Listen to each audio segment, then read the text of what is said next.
যারা অলরেডি যুক্ত হয়ে গেছে তারা একটু কমেন্ট করে জানিয়ে দাও তো যে আমার ভয়েস ঠিকঠাক মতো শুনতে পাচ্ছ কিনা।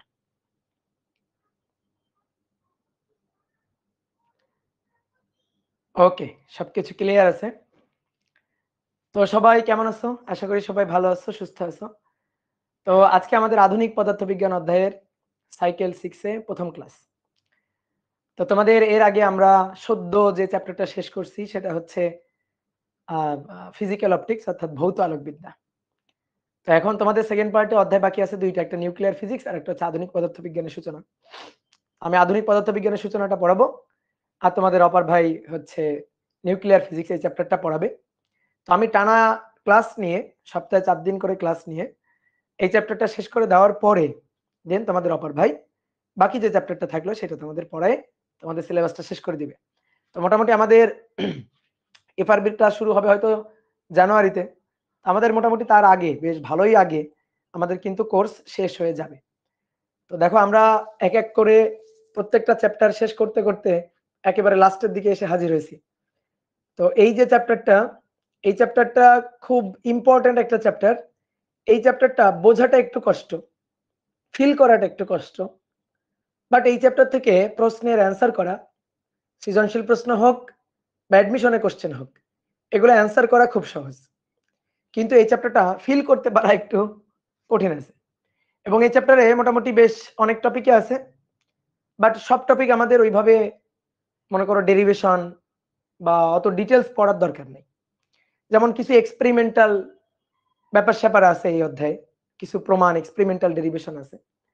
তো ওইগুলো আমাদের করার দরকার নাই, ওইগুলো আমাদের না পড়লেও চলবে। তো তারপরেও এই অধ্যায় থেকে যে টপিকগুলো দরকার না জানলে একেবারে তুমি ফিল করতে পারবা না বা ম্যাথ প্রবলেম সলভ করতে সমস্যা হবে। তো চেষ্টা করব সেই জিনিসগুলা যতটা সুন্দর করে যতটা সহজ করে তোমাদের বোঝানো যায়।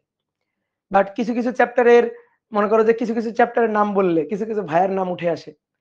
তো বিশেষ করে এই চ্যাপ্টারটার নাম বললে অপারের নামটা উঠে আসে, কারণ অপার এই চ্যাপ্টারটা বেশ অনেক সুন্দর করে অ্যানিমেশন দিয়ে তোমাদের মনে করো যে পড়াই। এবং আমি যতদিন ধরে এসিএস এ যুক্ত হয়েছি মোটামুটি এই চ্যাপ্টারটা অপারই বেশিরভাগ সময় পড়াইছে। তো আমি সাইকেলে একাডেমিক সাইকেলে এই চ্যাপ্টারটা কখনো পড়াইনি, এটাই কিন্তু আমার এই চ্যাপ্টারটা প্রথম আমি পড়াচ্ছি। ঠিক আছে, আর এই চ্যাপ্টারটা অনলাইনে পড়াইছিলাম সেই করোনার যে ব্যাচটা ছিল, ওদের তো সব ক্লাসগুলাই অনলাইনে নেওয়া লাগছিল। তো সেই সময়টাতে পড়াইছিলাম। তো যেটা বলতেছিলাম যে কিছু চ্যাপ্টারের নাম বললে যেমন কিছু ভাইয়ের ছবি চোখের সামনে ভেসে ওঠে, তো এই চ্যাপ্টারের নাম বললে কিন্তু অপরের ছবিটা চোখের সামনে ভেসে ওঠে। কারণ আমি অপরের ক্লাসগুলো দেখছি খুবই সুন্দরভাবে স্লাইড দিয়ে অ্যানিমেশন দিয়ে ও এই জিনিসটা বুঝায়। এই যে এই চ্যাপ্টারের যে থিওরি অফ রিলেটিভিটির যে পার্টটা, এই পার্টটা ফিল করায়। তো তোমরা যদি কেউ, যেহেতু আমি অ্যানিমেশনে পড়াই না, আমি চিত্র এঁকে এঁকে মোটামুটি বুঝাই আরকি। তো কারো যদি একটু অ্যানিমেশনে বুঝতে ইচ্ছা হয়, তো দেখবা অপরের ক্লাস আছে। আমি সাজেস্ট করব যে একটু অপরের ক্লাসটা মানে যদি অ্যানিমেশন দেখার ইচ্ছা হয় বা অ্যানিমেশন দেখে একটু ফিল করার ইচ্ছা হয়, তো অপরের ক্লাসগুলো আর্কাইভ থেকে একটু তোমরা দেখতে পারো। তো ঠিক আছে, তো আমরা এই অধ্যায়ে প্রমাণ করবো E equal to MC square, yes E equal to MC square এই অধ্যায়ে আছে, এই অধ্যায়ের সূত্র আছে। তো আমরা সেটা প্রমাণ করব। তারপরে আইনস্টাইনের আপেক্ষিকতার যে দেখো এই চ্যাপ্টারের যে ইন্ট্রো পেজ যেটা আছে সেখানে বিখ্যাত আইনস্টাইনের ছবিটাও আছে। তো বুঝতেই পারতেছো যে এই চ্যাপ্টারে আসলে আমরা কি কি জিনিস পড়তে যাচ্ছি। ক্লাসিক্যাল ফিজিক্স আর মডার্ন ফিজিক্স, ফিজিক্সকে টোটাল দুইটা ভাগে ভাগ করতে পারি। আমরা ফিজিক্সকে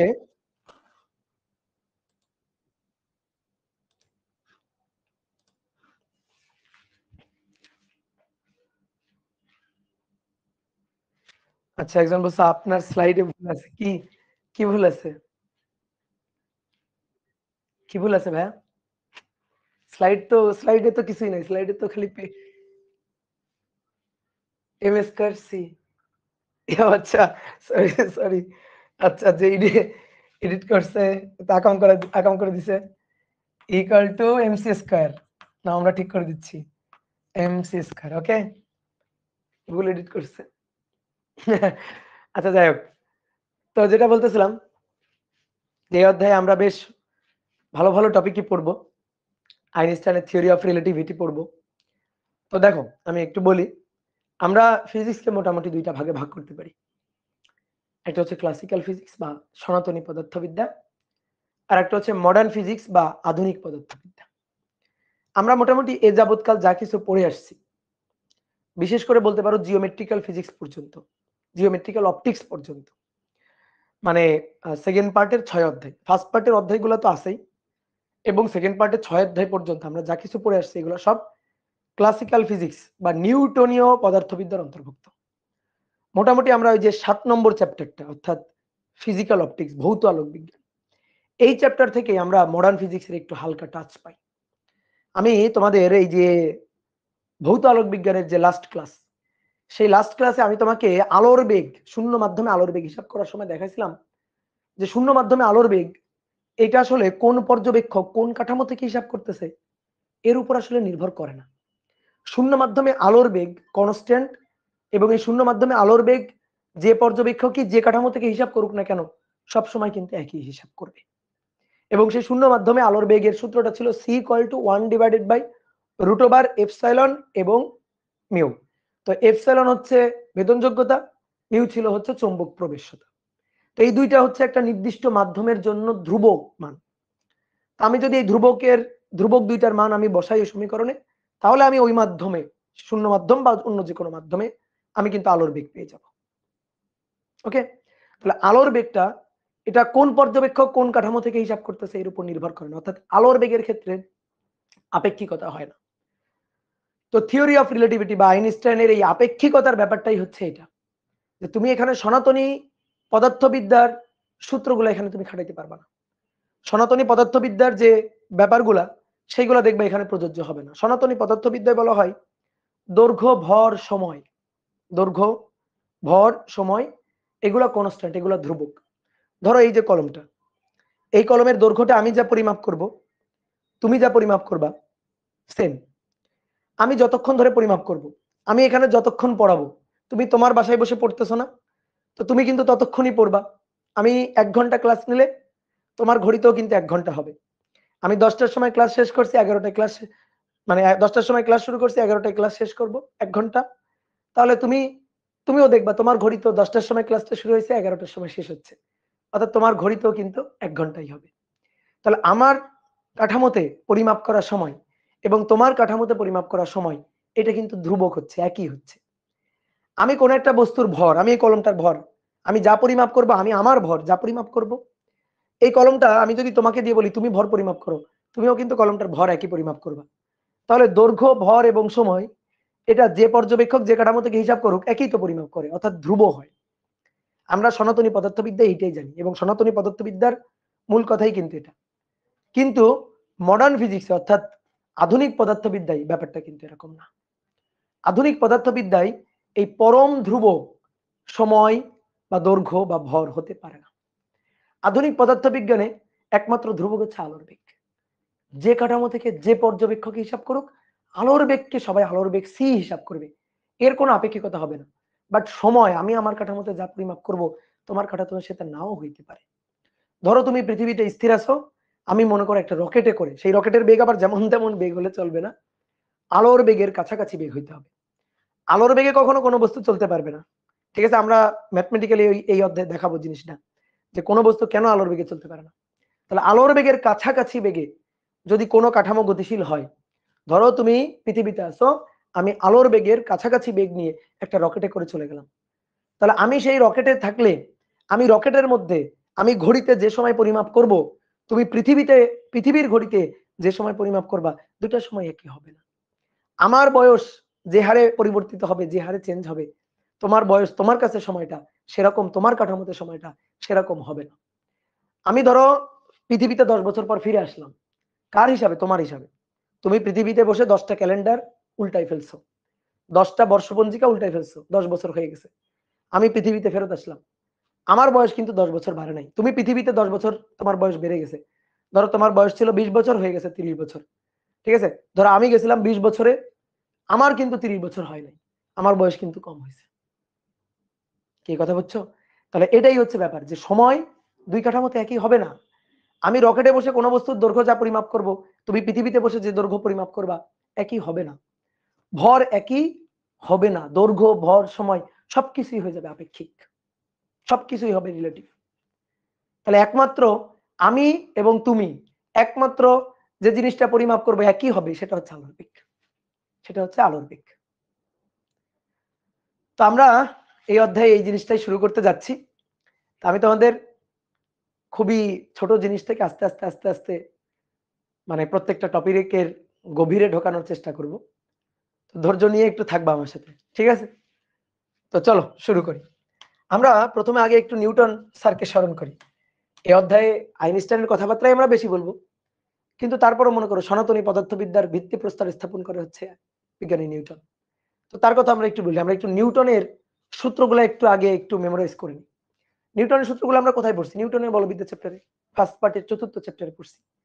তো আমরা নিউটনের যে সূত্র জানি, সেই সূত্রগুলো একটু ছোট্ট করে একটু তোমাদের বলেন যে নিউটনের সূত্র।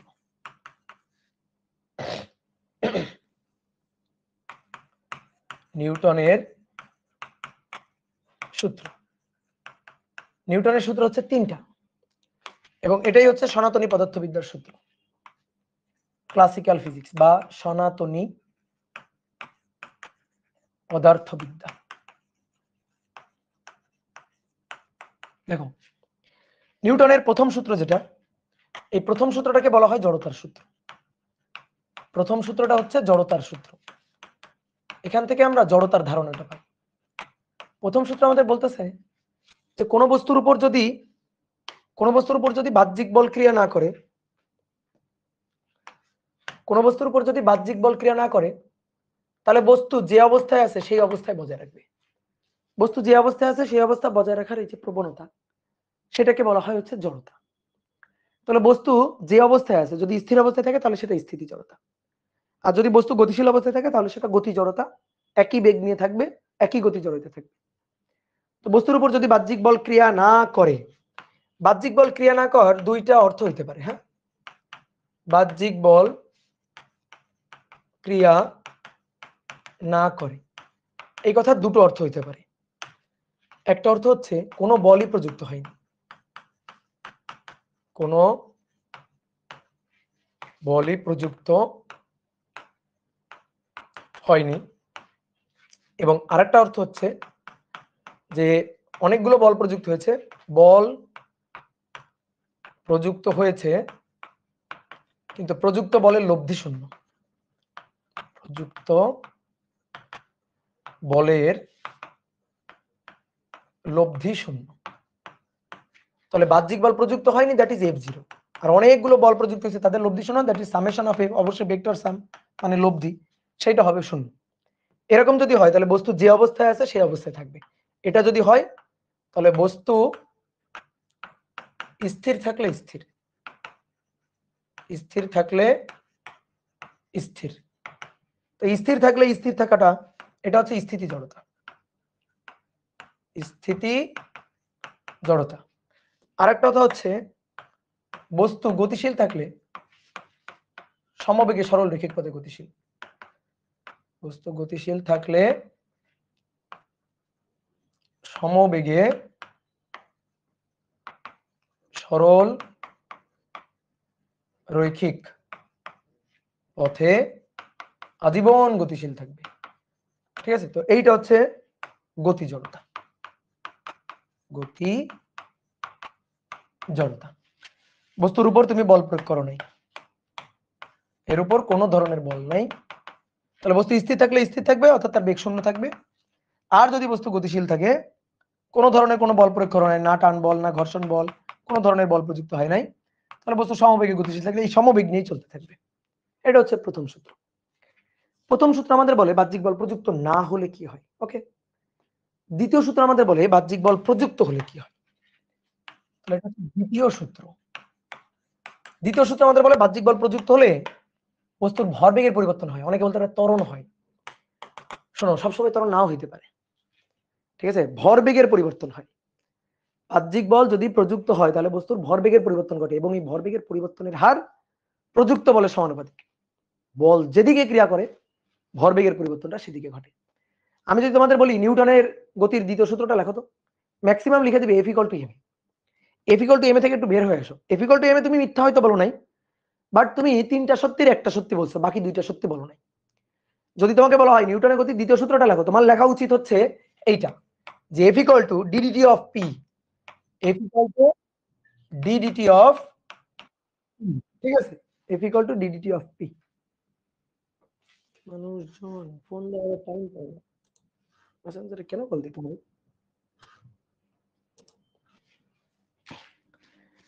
তাহলে F equal to ddt of P, বস্তুর ভরবেগের পরিবর্তনের হার প্রযুক্ত বলের সমানুপাতিক।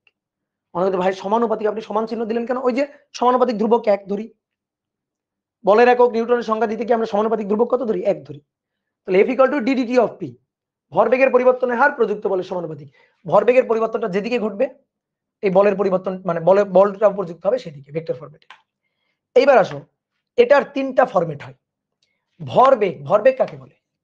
ভর আর বেগের গুণফলটাই ভরবেগ। ভরবেগ হচ্ছে P equal to mv। তো এবার দেখো ভরবেগের পরিবর্তন তিন ভাবে হতে পারে। বেগের পরিবর্তনে ভরবেগের পরিবর্তন, ভরের পরিবর্তনে ভরবেগের পরিবর্তন, ভর আর বেগ দুটোরই পরিবর্তনে ভরবেগের পরিবর্তন হতে পারে। তাহলে তিন ভাবে ভরবেগের পরিবর্তন হতে পারে, কথা কি বুঝছো? তাহলে এখন দেখো প্রথম ক্ষেত্র এক, ধরো তুমি বল প্রয়োগ করছো, ভরের পরিবর্তন হয় নাই, বেগের পরিবর্তন হয়েছে। ভরের পরিবর্তন হয় না, বেগের পরিবর্তন হয়েছে, মানে ত্বরণ হয়েছে আর কি, ত্বরণ বা মন্দন হয়েছে। তাহলে ভর m কনস্ট্যান্ট আছে, m কনস্ট্যান্ট আছে, v পরিবর্তন হয়েছে, v পরিবর্তন, তাহলেই একমাত্র F equal to m, F equal to ddt of P। তো ddt of P, P মানে mv, যেহেতু mটা কনস্ট্যান্ট, vটা পরিবর্তন, m যাবে বাইরে, dvdt, এই যে dvdt, dvdt বেগের পরিবর্তনের হার, ত্বরণ। তাহলে অতএব দেখো এই যে F equal to m, বুঝতে পারছো যে F equal to m dvdt বা F equal to m, এখান থেকে এটা আসে। এইবার আসো নিউটনের গতির দ্বিতীয় সূত্র শুধু যে একটা ফরম্যাট এমনটা না, বল প্রয়োগে বস্তুর ভরেরও পরিবর্তন হতে পারে, আর ভরের পরিবর্তনের কারণেও কিন্তু ভরবেগের পরিবর্তন হয়। যেমন রকেট, একেবারে জলজান্ত উদাহরণ, রকেট। একটা রকেট উপরের দিকে ছুড়ে দেওয়া হয়েছে, তো রকেট যতই উপরে যায় জ্বালানির পরিবর্তন হয় না, জ্বালানির ভরের পরিবর্তন হয় না, জ্বালানি কমতে থাকে। তাহলে এইখানে দেখো জ্বালানির পরিবর্তন হচ্ছে, তাহলে জ্বালানি হচ্ছে মানে ভর। একটা রকেটের মনে করো যে পার্সেন্টেজে যদি বলি 90% হচ্ছে জ্বালানি, 10% হচ্ছে ওই যে স্যাটেলাইটের মূল যে যন্ত্রাংশ সেইটা। তাহলে এবার আসো, ধরো বল প্রয়োগ হইলো, বল প্রয়োগে দুই নম্বর ভর পরিবর্তন হয়ে গেল, এম পরিবর্তন, এম পরিবর্তন, কিন্তু ভি থাকলো কনস্ট্যান্ট, বেগ থাকলো কনস্ট্যান্ট। হতে পারে না? হ্যাঁ পারে। তাহলে সেই ক্ষেত্রে সূত্রটা কি হবে? F equal to ddt of P। তাহলে ddt of P, P মানে mv। এবার যেহেতু ভি কনস্ট্যান্ট, ভি যাবে এবার বাইরে, এবার যাবে ভি বাইরে, থাকবে কি dmdt। দেখো রকেটের সূত্র, রকেটের সূত্র পড়ছো না? F equal to vr dm by dt, পড়ছো? এই dm by dt কি? জ্বালানি পুড়ে যাওয়ার হার, মানে ভরের পরিবর্তনের হার। তো সেটাই যে F equal to v dm by dt। তো যদি আমি তোমাদের জিজ্ঞেস করি নিউটনের গতির দ্বিতীয় সূত্র বলো, অনেকে F equal to m, কেন ভাই কি দোষ করলো? এ তো নিউটনের গতির দ্বিতীয় সূত্র, ঠিক আছে? এইবার আসো মূল যেটা আসলে যার মধ্যে সবই আছে, সেটা হচ্ছে ভর আর বেগ, ধরো দুটোই পরিবর্তন হলো। 3 নম্বর, m ও v উভয়েরই পরিবর্তন, উভয়েরই পরিবর্তন। অনেকে তাহলে বলতে পারে ভাই তাহলে এমন একটা হইতে পারে না এম আর ভি উভয় কনস্ট্যান্ট? এম আর ভি যদি উভয় কনস্ট্যান্ট থাকে তো ভরবেগের পরিবর্তন হয়ই নাই, আমাদের তো ভরবেগের পরিবর্তন ঘটানো লাগবে। ভরবেগের পরিবর্তনের হার প্রযুক্ত বলের সমান, তো ভরের পরিবর্তন হলো না, বেগেরও পরিবর্তন হলো না, তাহলে তো ভরবেগের পরিবর্তন হলো না। তাহলে এম আর ভি উভয়ই পরিবর্তনশীল, পরিবর্তনশীল। তো তখন কি হবে? তখন F equal to ddt of P, ddt of P, P মানে mv। তাহলে অতএব F equal to m কে রেখে dvdt আর v কে রেখে dmdt। বুঝলেন? যেহেতু দুইটাই পরিবর্তন, ইউভি মেথড, f কে রেখে m কে রেখে v কে ডিফারেন্সিয়েশন আর v কে রেখে m কে ডিফারেন্সিয়েশন। এবার দেখো মূল সূত্র কিন্তু এটাই। নিউটনের গতির যদি বলো দ্বিতীয় সূত্রের মূলটা কি? মূল হচ্ছে এটা, এইটা আর এইটা মূল সূত্র। এবার দেখো এইটা থেকে না লাভ দিয়ে এটা এটাতে চলে আসা যাবে। যদি আমি বলি m কনস্ট্যান্ট, তাহলে m কনস্ট্যান্ট হলে এটা 0, তাহলে m ডিভিডিটি মানে a, অর্থাৎ এটা। আর যদি বলি v কনস্ট্যান্ট মানে ডিভিডিটি 0, তাহলে এই পার্টটা শূন্য হয়ে গেল, তাহলে থাকলো F equal to v dmdt, অর্থাৎ এটা। তাহলে এটা হচ্ছে নিউটনের গতির দ্বিতীয় সূত্র। তো আমাদের মোটামুটি প্রথম সূত্র এবং দ্বিতীয় সূত্রটা এই অধ্যায়ে কাজে লাগবে, ঠিক আছে? আর তৃতীয় সূত্র, এটা লাগবে না, তারপর একটু ছোট্ট করে বলে রাখি, যেহেতু দুইটা সূত্র বললাম। তৃতীয় সূত্র এটা জানে না এমন কেউ নাই। প্রত্যেক ক্রিয়ারই সমান ও বিপরীত প্রতিক্রিয়া আছে। নিউটনের গতির তৃতীয় সূত্র, প্রত্যেক ক্রিয়ারই এই ক্রিয়া মানে কিন্তু ক্রিয়া বল, ঠিক আছে? প্রত্যেক ক্রিয়ারই সমান ও বিপরীত প্রতিক্রিয়া বল আছে। মানে সহজ কথা, বল সবসময় জোড়ায় জোড়ায় কাজ করে। বিপরীত প্রতিক্রিয়া বল আছে, দ্যাট মিনস বল সবসময় জোড়ায় জোড়ায় কাজ করে। দেখো একটা উদাহরণ দিয়ে দেখাই। মনে করো একটা গাছ, এই একটা গাছে তুমি দড়ি বাঁধছো, দড়ি বেঁধে তুমি টানতেছো, ধরো হাত দিয়ে ধরে তুমি এভাবে টানতেছো, দড়ি বেঁধে টানতেছো। এই দড়িতে টান, বলো তো দড়িতে টান কোন দিকে কাজ করে? দড়িতে টান দুই দিকেই কাজ করতেছে। তুমি গাছটাকে টানতেছো, তাহলে তুমি টানতেছো এই দিকে, ঠিক আছে? তুমি টানতেছো কত বলে? ধরো F1 বলে। এবার তুমি যদি F1 বলে টানো, গাছটাও তোমাকে F1 বলেই টানতেছে, তাহলে গাছও কিন্তু তোমাকে টানতেছে কত বলে? ওই একই বলে। তো এটা F2, তাহলে F1 আর F2 এর মান সমান, দিক বিপরীত। এই যে F1 আর F2 ভেক্টর ফরম্যাটে যদি আমি লিখি, তাহলে এরা পরস্পরের বিপরীত। F1 এর ডিরেকশন আর F2 এর ডিরেকশন পরস্পরের বিপরীত। আর যদি মানের দিক দিয়ে বলি, তাহলে F1 আর F2 এর মান সমান, এই যে মডুলাস, মান সমান, প্রত্যেকটারই সমান ও বিপরীত প্রতিক্রিয়া আছে, ঠিক আছে? দেখো টান না, এই টানটা না থাকলে এই টানটা থাকবে না, এই টানটা না থাকলে এই টানটা থাকবে না। যেমন মনে করো আমার এখানে চার্জার আছে, এই দেখো এই যে চার্জারটা, দেখো দুই হাত দিয়ে আমি টানতেছি টন টন করে, তাহলে টি সেম টি। আমি এক হাত সরাই নিব, দেখো এই দড়িতে অন্য টানা থাকবে না। এবার দেখো তো টানতেছি, বিশ্বাস করো টানতেছি, বলো বিশ্বাস করো, টানতেছি না, আর টান নাই তো। টান জোড়ায় জোড়ায় কাজ করতে হবে, এই যে জোড়ায় জোড়ায়, ঠিক আছে? তাহলে জোড়া এটা না থাকলে এটা থাকবে না, ঠিক আছে? একটা না থাকলে আরেকটা থাকবে না। তাহলে প্রত্যেক ক্রিয়ারই দেখো সমান ও বিপরীত প্রতিক্রিয়া আছে। এই যে আমি এই বোর্ডটাকে ঠেলতেছি,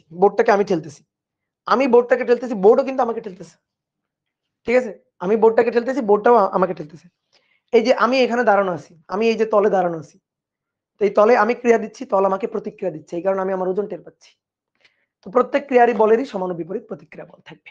ওকে, এবার নিউটনের সূত্র হইল।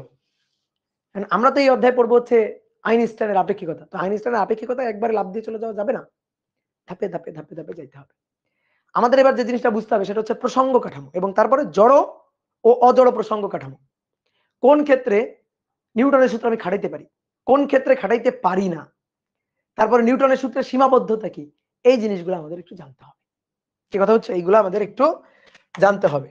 তো আসো আমি তোমাকে আগে একটু প্রসঙ্গ কাঠামো বুঝাই। প্রসঙ্গ কাঠামো বা রেফারেন্স ফ্রেম। আমি যখন কোনো কিছু পরিমাপ করব, কোনো বস্তুর অবস্থান, তার বেগ, তার গতি, যা কিছু আমি পরিমাপ করব, আমার না কারো রেসপেক্টে পরিমাপ করতে হবে, কারো না কারো সাপেক্ষে, কাউকে সাপেক্ষ ধরে হিসাব করতে হবে। মনে করো একটা গাড়ি যাচ্ছে, সাপোজ মনে করো একটা গাড়ি যাচ্ছে, ধরো একটা গাড়ি এখানে আছে, এই অবস্থানে আছে। আমি তোমাকে বললাম গাড়িটা আছে 10 কিলোমিটার দূরে, বলো তুমি কিছু বুঝলা? ওই গাড়ি তুমি খুঁজে পাবা না। আমি যদি বলি এই যে এই গাড়িটা আছে এই গাছটা থেকে, এই গাছটা থেকে এক্স অক্ষ বরাবর ধরে একটা রাস্তা আছে, এই রাস্তায় 2 কিলোমিটার দূরে, এটা আমি তোমাকে বললাম, তাহলে তুমি এই গাড়ির অবস্থানটা খুঁজে পাবা। আমি যদি এটা না বলতাম গাড়িটা 2 কিলোমিটার দূরে আছে, আরে ভাই কোত্থেকে 2 কিলোমিটার বলি নাই, তাহলে তুমি গাড়িটার যে নির্দিষ্ট অবস্থান সেটা তুমি খুঁজে পাবা না। তাহলে আমি এই গাড়িটার অবস্থান জানানোর জন্য আমি এই গাছটাকে রেফারেন্স হিসাবে ধরে নিয়েছি। তাহলে আমার এই গাড়ির অবস্থান হিসাব করার ক্ষেত্রে এই গাছটাই হচ্ছে আমার প্রসঙ্গ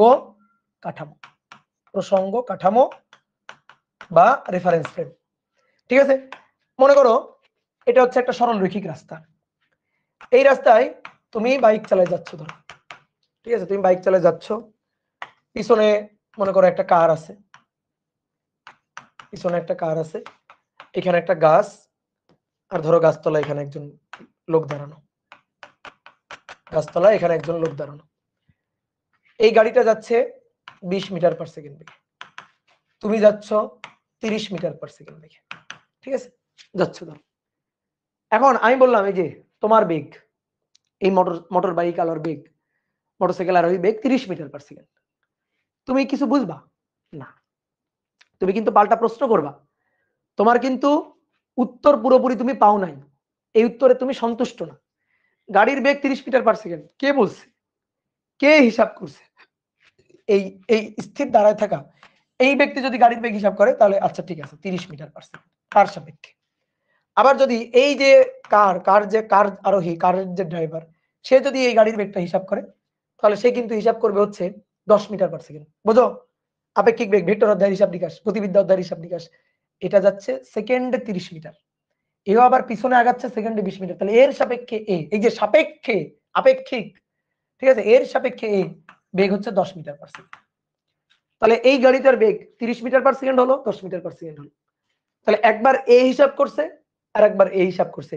যখন এ হিসাব করছে তখন এ হচ্ছে একটা রেফারেন্স ফ্রেম, এ হচ্ছে একটা প্রসঙ্গ কাঠামো, প্রসঙ্গ কাঠামো 1, ঠিক আছে, আর এ হচ্ছে প্রসঙ্গ কাঠামো 2, প্রসঙ্গ কাঠামো 2 রেফারেন্স ফ্রেম। তাহলে আমি যখন কোনো বস্তুর বেগ বা অবস্থান, ঠিক আছে, গতি, এগুলা হিসাব যখন করব তখন কারো না কারো সাপেক্ষে হিসাব করতে হবে, যার সাপেক্ষে হিসাব করবো সেই হচ্ছে প্রসঙ্গ কাঠামো। তাহলে কোনো বস্তুর অবস্থান বা গতি, কোনো বস্তুর অবস্থান বা গতি যার সাপেক্ষে হিসাব করা হয়, যার সাপেক্ষে, রেফারেন্স ফ্রেম একটা গাছ হইতে পারে, একটা পাখি হইতে পারে, একটা ব্যক্তি হইতে পারে, সেই ব্যক্তি স্থিরও থাকতে পারে, গতিশীলও থাকতে পারে, যে কোনো কিছু প্রসঙ্গ কাঠামো হইতে পারে। যে কোনো বস্তুর অবস্থান বা গতি যার সাপেক্ষে হিসাব করা হয়, হিসাব করা হয় তাকে প্রসঙ্গ কাঠামো বলে, প্রসঙ্গ কাঠামো বলে। দেখো প্রসঙ্গ কাঠামোর কেন এত গুরুত্বপূর্ণ। ধরো তুমি মহাকাশে হারাই গেছো, তুমি মহাকাশে হারাই গেছো, ধরো মহাকাশে, তো মহাকাশে হারাই গেছো, তুমি আশেপাশে কিছুই দেখতে পাচ্ছ না, যতদূর চোখ যায় ফাঁকা, কিছুই নাই। তো তুমি ওইখানে ধরো গতিশীল আছো, ধরো, ঠিক আছে, মানে তুমি গতিশীল থাকা ব্যাপারটাকে তুমি যেভাবে বোঝো আর কি, ধরো তুমি গতিশীল আছো, তুমি না, তুমি নিজের গতিটারে বুঝতে পারবা না, আশেপাশে বাতাস নাই, আশেপাশে কিছুই তুমি দেখতে পাচ্ছ না। তাহলে তুমি যে তোমার গতি হিসাব করবা, কার সাপেক্ষে হিসাব করবা? তুমি তো মনে করো যে একটা অন্ধকারের মধ্যে আছো, ঠিক আছে, অনেক সময় মনে করো যে ধরো তুমি সমুদ্রের মাঝে হারাই গেছো, ধরো একটা নৌকায় করে তোমাকে সমুদ্রের মাঝখানে রেখে দেওয়া হয়েছে, তুমি যেদিকেই তাকাচ্ছ শুধু পানি আর পানি, পানি আর পানি, তুমি কিছুই তো দেখতে পারবা না। তুমি কোন দিকে গেলে পাড়ে যাইতে পারবা, কোন দিকে গেলে লোকালয় পাবা, তুমি বুঝতে পারবা না। তাহলে দেখো রেফারেন্স ফ্রেমটা কত জরুরি। কারণ আমি কোনো কিছুর হিসাব নিকাশ করতে গেলে, আমার গতির বা আমার অবস্থানের হিসাব নিকাশ করতে গেলে কারো না কারো সাপেক্ষে আমরা হিসাব করতে চাই। মহাকাশে হারাই গেছো, ধরো কোন একটা স্টারের সাপেক্ষে তোমার অবস্থান, কোন একটা স্টারের সাপেক্ষে তুমি তোমার গতি হিসাব করো, তাহলে কিন্তু তুমি স্থির নাকি তুমি গতিশীল, কত বেগে গতিশীল, এই জিনিসগুলো তখন তুমি বুঝতে পারবা, ঠিক আছে। কিন্তু যদি রেফারেন্স ফ্রেম না থাকে তাহলে আমরা কেমন হিসাব করবো? রেফারেন্স ফ্রেমের প্রয়োজনীয়তা বুঝতে পারছি। এবার এই রেফারেন্স ফ্রেম এটা হয় দুই ধরনের, আইআরএফ আর এনআইআরএফ। ইনার্শিয়াল রেফারেন্স ফ্রেম, নন ইনার্শিয়াল রেফারেন্স ফ্রেম। বাংলায় যদি বলা হয় তাহলে জড় প্রসঙ্গ কাঠামো আর অজড় প্রসঙ্গ কাঠামো, ঠিক আছে। তাহলে রেফারেন্স ফ্রেম আর এফ সংক্ষেপে এটা দুই ধরনের হয়, প্রসঙ্গ কাঠামো দুই ধরনের হয়।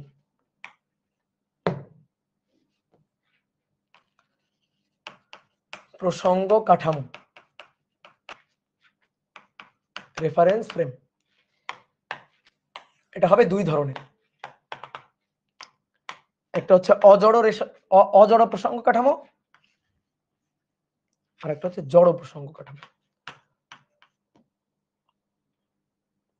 জড় প্রসঙ্গ কাঠামো এবং আরেকটা হচ্ছে অজড় প্রসঙ্গ কাঠামো, অজড় প্রসঙ্গ কাঠামো। জড় প্রসঙ্গ কাঠামো ইনার্শিয়াল রেফারেন্স ফ্রেম, সংক্ষেপে লেখা হয় আইআরএফ। অজড় প্রসঙ্গ কাঠামো নন ইনার্শিয়াল রেফারেন্স ফ্রেম, তাহলে এম আই আর এফ সংক্ষেপে লেখা হয়। কাকে বলে? এইবার শোনো, এই কারণে আমি তোমাকে নিউটনের সূত্র শিখাইছি আগে। যে কাঠামোতে নিউটনের জড়তার সূত্রটা খাটে সেই কাঠামোটাই হচ্ছে জড় প্রসঙ্গ কাঠামো। আর যে কাঠামোতে নিউটনের সূত্র খাটে না, নিউটনের জড়তার সূত্র বা নিউটনের সূত্র খাটে না, সেই কাঠামোটাই হচ্ছে অজড় প্রসঙ্গ কাঠামো। এটাই হচ্ছে ডেফিনেশন। আমি জানি তুমি ডেফিনেশনে কিছু বুঝতে পারবে না, ফিল করতে পারবে না, ঠিক আছে? আমরা ব্যাপারগুলো ডেফিনেশন ভেঙে ভেঙে যখন বোঝার ট্রাই করব, তখন আমরা দুইটার মধ্যে পার্থক্যটা বুঝতে পারবো, যে নিউটনের সূত্র খাটলে জড় প্রসঙ্গ কাঠামো, না খাটলে অজড় প্রসঙ্গ কাঠামো, কেন, কিভাবে, সেটা আমরা আগে একটু ছোট্ট করে ডেফিনেশনটা লিখি, দেন আমরা ব্যাপারটা ভেঙে চুরে বুঝবো। যে কাঠামোতে নিউটনের সূত্র, নিউটনের গতির সূত্র আর কি, নিউটনের গতিসূত্র খাটে না, সরি খাটে বা খাটানো যায়, তাকে জড় প্রসঙ্গ কাঠামো বলে। জড় প্রসঙ্গ কাঠামো বলে। আর যে কাঠামোতে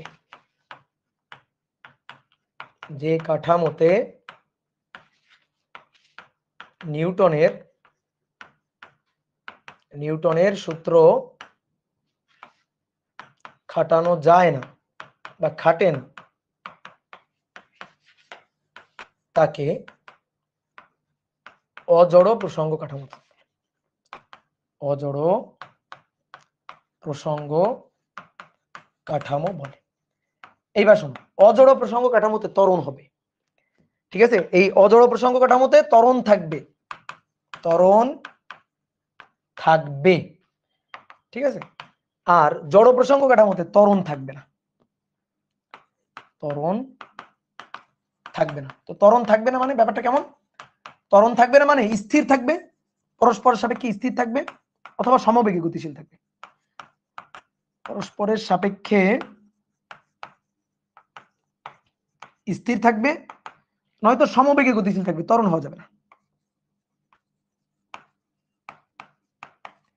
সমবেগে গতিশীল থাকবে, তাহলে সেইগুলো হচ্ছে জড় প্রসঙ্গ কাঠামো।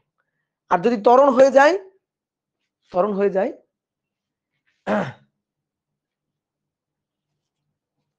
কি বানান ভুল করছি? কোথায় বানানটাই ভাই? অজড়, NIRF, কোন বানানে ভুল করছি? প্রসঙ্গ, আরে হইল, এগুলোতে ভুল ধরে কেউ, ঠিক আছে? ওকে, তো এবার আসো আমরা ব্যাপারগুলো বুঝি, আর তারপরে এখানে যা লিখছি তা সত্যি কিনা দেখি। মনে করো এই জিনিসটা আমি লিখি নাই আগে, এই জিনিসটা আমি লিখি নাই, এখন আমি তোমার দেখাবো, উদাহরণ দেখাবো, তুমি এসে লিখবা। মনে করো সরল রৈখিক একটা রাস্তা,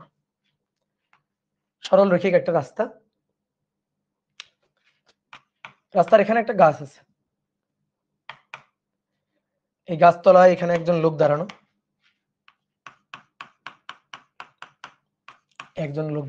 স্থির দাঁড়ানো, গাছের সাপেক্ষে সে স্থির। গাছ টাকা হয়েছে এটা বোঝানোর জন্য যে গাছের সাপেক্ষে স্থির। এবার একটা ট্রাক আছে, এখানে একটা ট্রাক আছে, এই ট্রাকটাও স্থির দাঁড়ানো,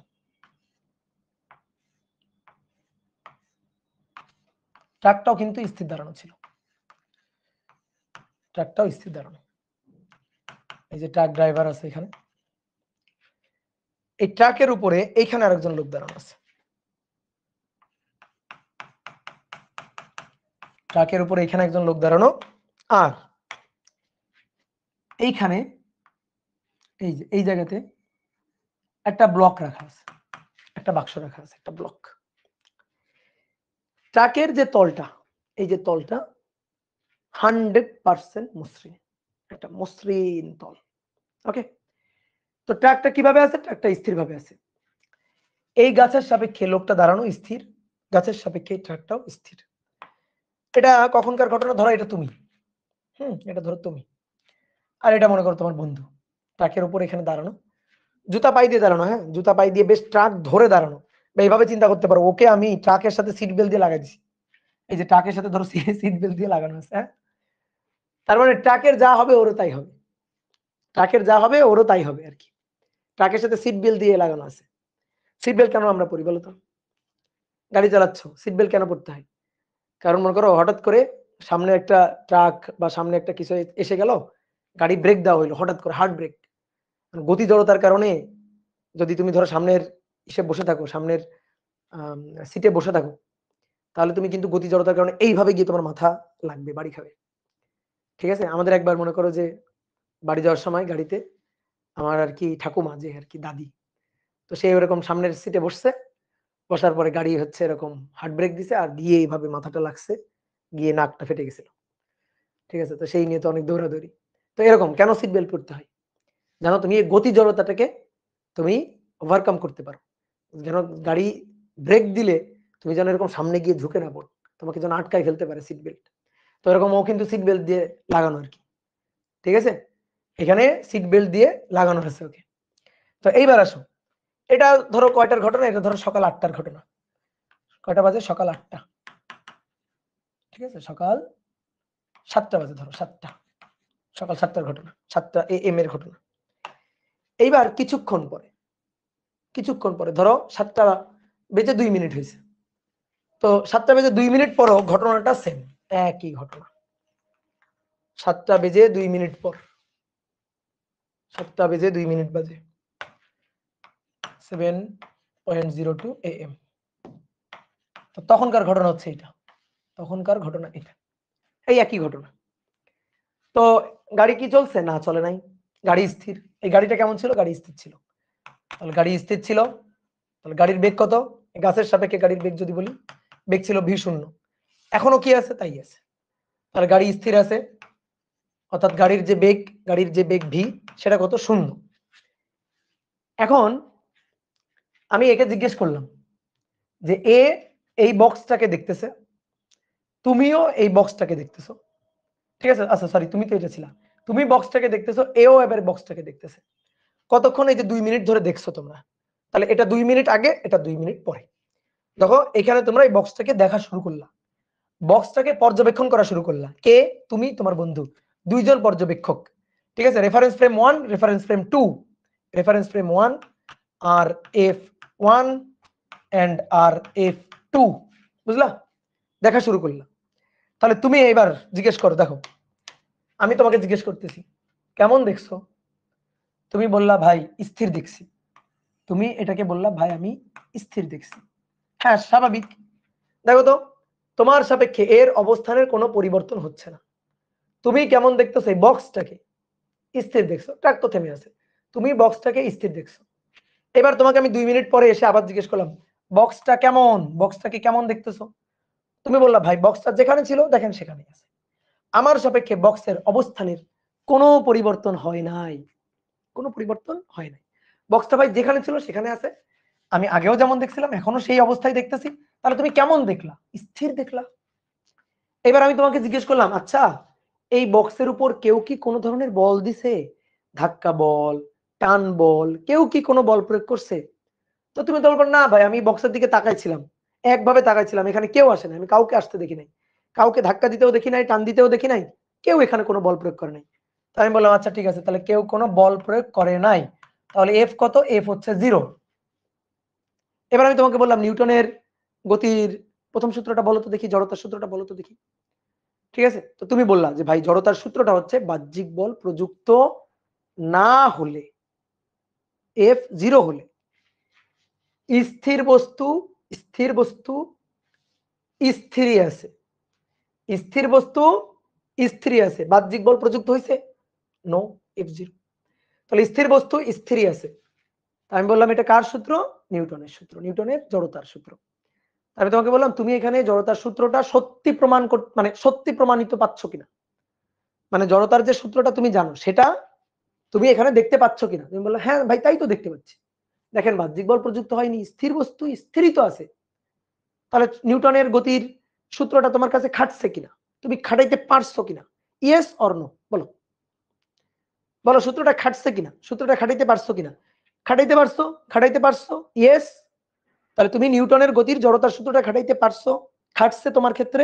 তাহলে তুমি রেফারেন্স ফ্রেম 1, রেফারেন্স ফ্রেম 1 হচ্ছে জড় প্রসঙ্গ কাঠামো। তাহলে এই যে তুমি রেফারেন্স ফ্রেম 1 এ হচ্ছে জড় প্রসঙ্গ কাঠামো, জড় প্রসঙ্গ কাঠামো। বুঝতে পারলা? জড় প্রসঙ্গ কাঠামো। ক্লিয়ার? এইবার আসো, আমি এবার একে জিজ্ঞেস করব, জড় প্রসঙ্গ কাঠামো মানে আই আর এফ। এবার আমি একে জিজ্ঞেস করবো যে ভাই এবার তোমার পালা, তুমি বলো তো এই যে বস্তুটা, এই বস্তুটাকে তুমি কেমন দেখতেছো? তো তুমি দেখো তো, ও এখানে দাঁড়ানো, বক্সটা এখানে রাখা, ও বক্সটাকে কেমন দেখছে? যেখানে ছিল ওখানেই তো দেখতেছে, স্থিরই তো দেখতেছে। তো বলো ভাই আমি বক্সটাকে স্থির দেখছি। আমি বললাম আচ্ছা 2 মিনিট পরে আসো, এখানে আসো, বলো বক্সটা কেমন? আমি বললাম ভাই বক্সটা আগের জায়গায় আছে, আগের জায়গায় আছে, দেখেন যেখানে ছিল সেখানে আছে, আমার থেকে যত দূরত্বে ছিল তত দূরত্বে আছে, আমি বক্সটাকে গতিশীল হইতে দেখিনি, স্থির ছিল স্থির দেখছি। আমি বললাম কেমন দেখছো? স্থির দেখছি। আমি বললাম কেউ কি কোনো বল দিছে? একে কি কেউকে ধাক্কা দিতে দেখছো, টান দিতে দেখছো? না। আমি বললাম না ভাই কেউ আসেনি, কেউ ধাক্কা দেয় না, টান দেয় না। আমি বললাম বাহ্যিক বল তাহলে কত প্রযুক্ত হয়েছে? ভাই বাহ্যিক বল তো প্রযুক্ত হয় নাই, এফ তো 0। তাহলে বাহ্যিক বল প্রযুক্ত হয় নাই, স্থির ছিল, তুমি স্থির দেখছো, বাহ, বাহ্যিক বল প্রযুক্ত হয় নাই, স্থির ছিল, তুমি স্থির দেখছো। তাহলে বাহ্যিক বল প্রযুক্ত হয় না, স্থির ছিল, স্থির আছে, বস্তু স্থিতি জড়তায় ছিল, স্থিতি জড়তায় আছে, তাহলে এই তো নিউটনের সূত্র খাটছে, জড়তার সূত্রটা খাটছে। খাটাইতে পারছো মানে এ হচ্ছে নন মানে ইনার্শিয়াল রেফারেন্স ফ্রেম, অর্থাৎ জড় প্রসঙ্গ কাঠামো। এর ক্ষেত্রে নিউটনের সূত্রটা খাটছে, স্থির ছিল, স্থির দেখছে, বাহ্যিক বল প্রযুক্ত হয় না। তাহলে রেফারেন্স ফ্রেম 2 সেও কিন্তু জড় প্রসঙ্গ কাঠামো, জড় প্রসঙ্গ কাঠামো, কাঠামো, ঠিক আছে, জড় প্রসঙ্গ কাঠামো। তাহলে আই আর এফ। এইবার একটা জিনিস খেয়াল করো, দেখো বোর্ডে দেখো, দেখো এই যে ট্র্যাকটা, এই ট্র্যাকটা কেমন ছিল? স্থির। ট্র্যাকটা কেমন ছিল? স্থির, স্থির ছিল। তাহলে স্থির থাকলে ত্বরণ নেই। আমি যদি বলি স্থির, তাহলে ত্বরণ কত? এই যে স্থির ছিল, স্থির আছে, তাহলে ত্বরণ কত? ত্বরণ 0। ত্বরণ তো নাই, তাহলে ত্বরণ 0 বলেই, ঠিক আছে, দেখো এই যে তুমি স্থির ছিলা, তুমি স্থিরই আছো, দেখো এই যে তুমি স্থির ছিলা, স্থিরই আছো, তাহলে তোমার দেখো তুমি, তোমার কিন্তু ত্বরণ হয় নাই, তোমার ত্বরণ হয় নাই, তাহলে তোমারও এই যে এরও ত্বরণ নাই। ট্রাকের কথা কেন বললাম? কারণ ট্রাক মানেই তো এই লোকটা, এই লোকটা তো ট্রাকের উপরই বসা, ট্রাকের সাথে সিট বেল্ট দিয়ে লাগাই রাখছো না, ট্রাকের সাথে ওরা সিট বেল্ট দিয়ে বেঁধে রাখছো না, তার ট্রাক মানেই তো এটা। তাহলে ট্রাক স্থির ছিল, স্থির আছে, তাহলে স্থির থাকলে ত্বরণ 0। তুমি এই যে এই দাঁড়ানো, এরও ত্বরণ 0, তাহলে ত্বরণ নাই, ত্বরণ 0, স্থির ছিল। তাহলে ত্বরণ যদি 0 হয় তাহলে কি যেন হবে? ত্বরণ যদি 0 হয় তাহলে যেন কি হবে? জড় প্রসঙ্গ কাঠামো, জড় প্রসঙ্গ কাঠামো। ক্লিয়ার? ক্লিয়ার? এইবার আসো, এইবার আসো, এই গাড়িটাকে এবার স্টার্ট দিব, স্থির ছিল, এবার আমরা স্টার্ট দিব। নেক্সট দিন, ধরো পরের দিনের ঘটনা, পরের দিনের ঘটনা।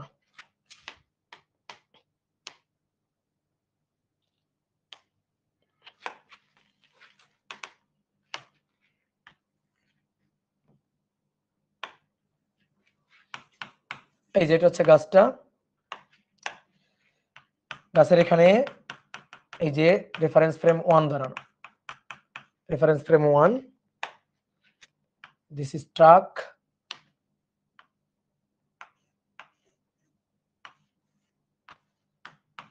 ট্রাক, ট্রাক ড্রাইভার এই যে স্টিয়ারিং নিয়ে বসে আছে, আর এর উপর এখানে একটা ব্লক আছে,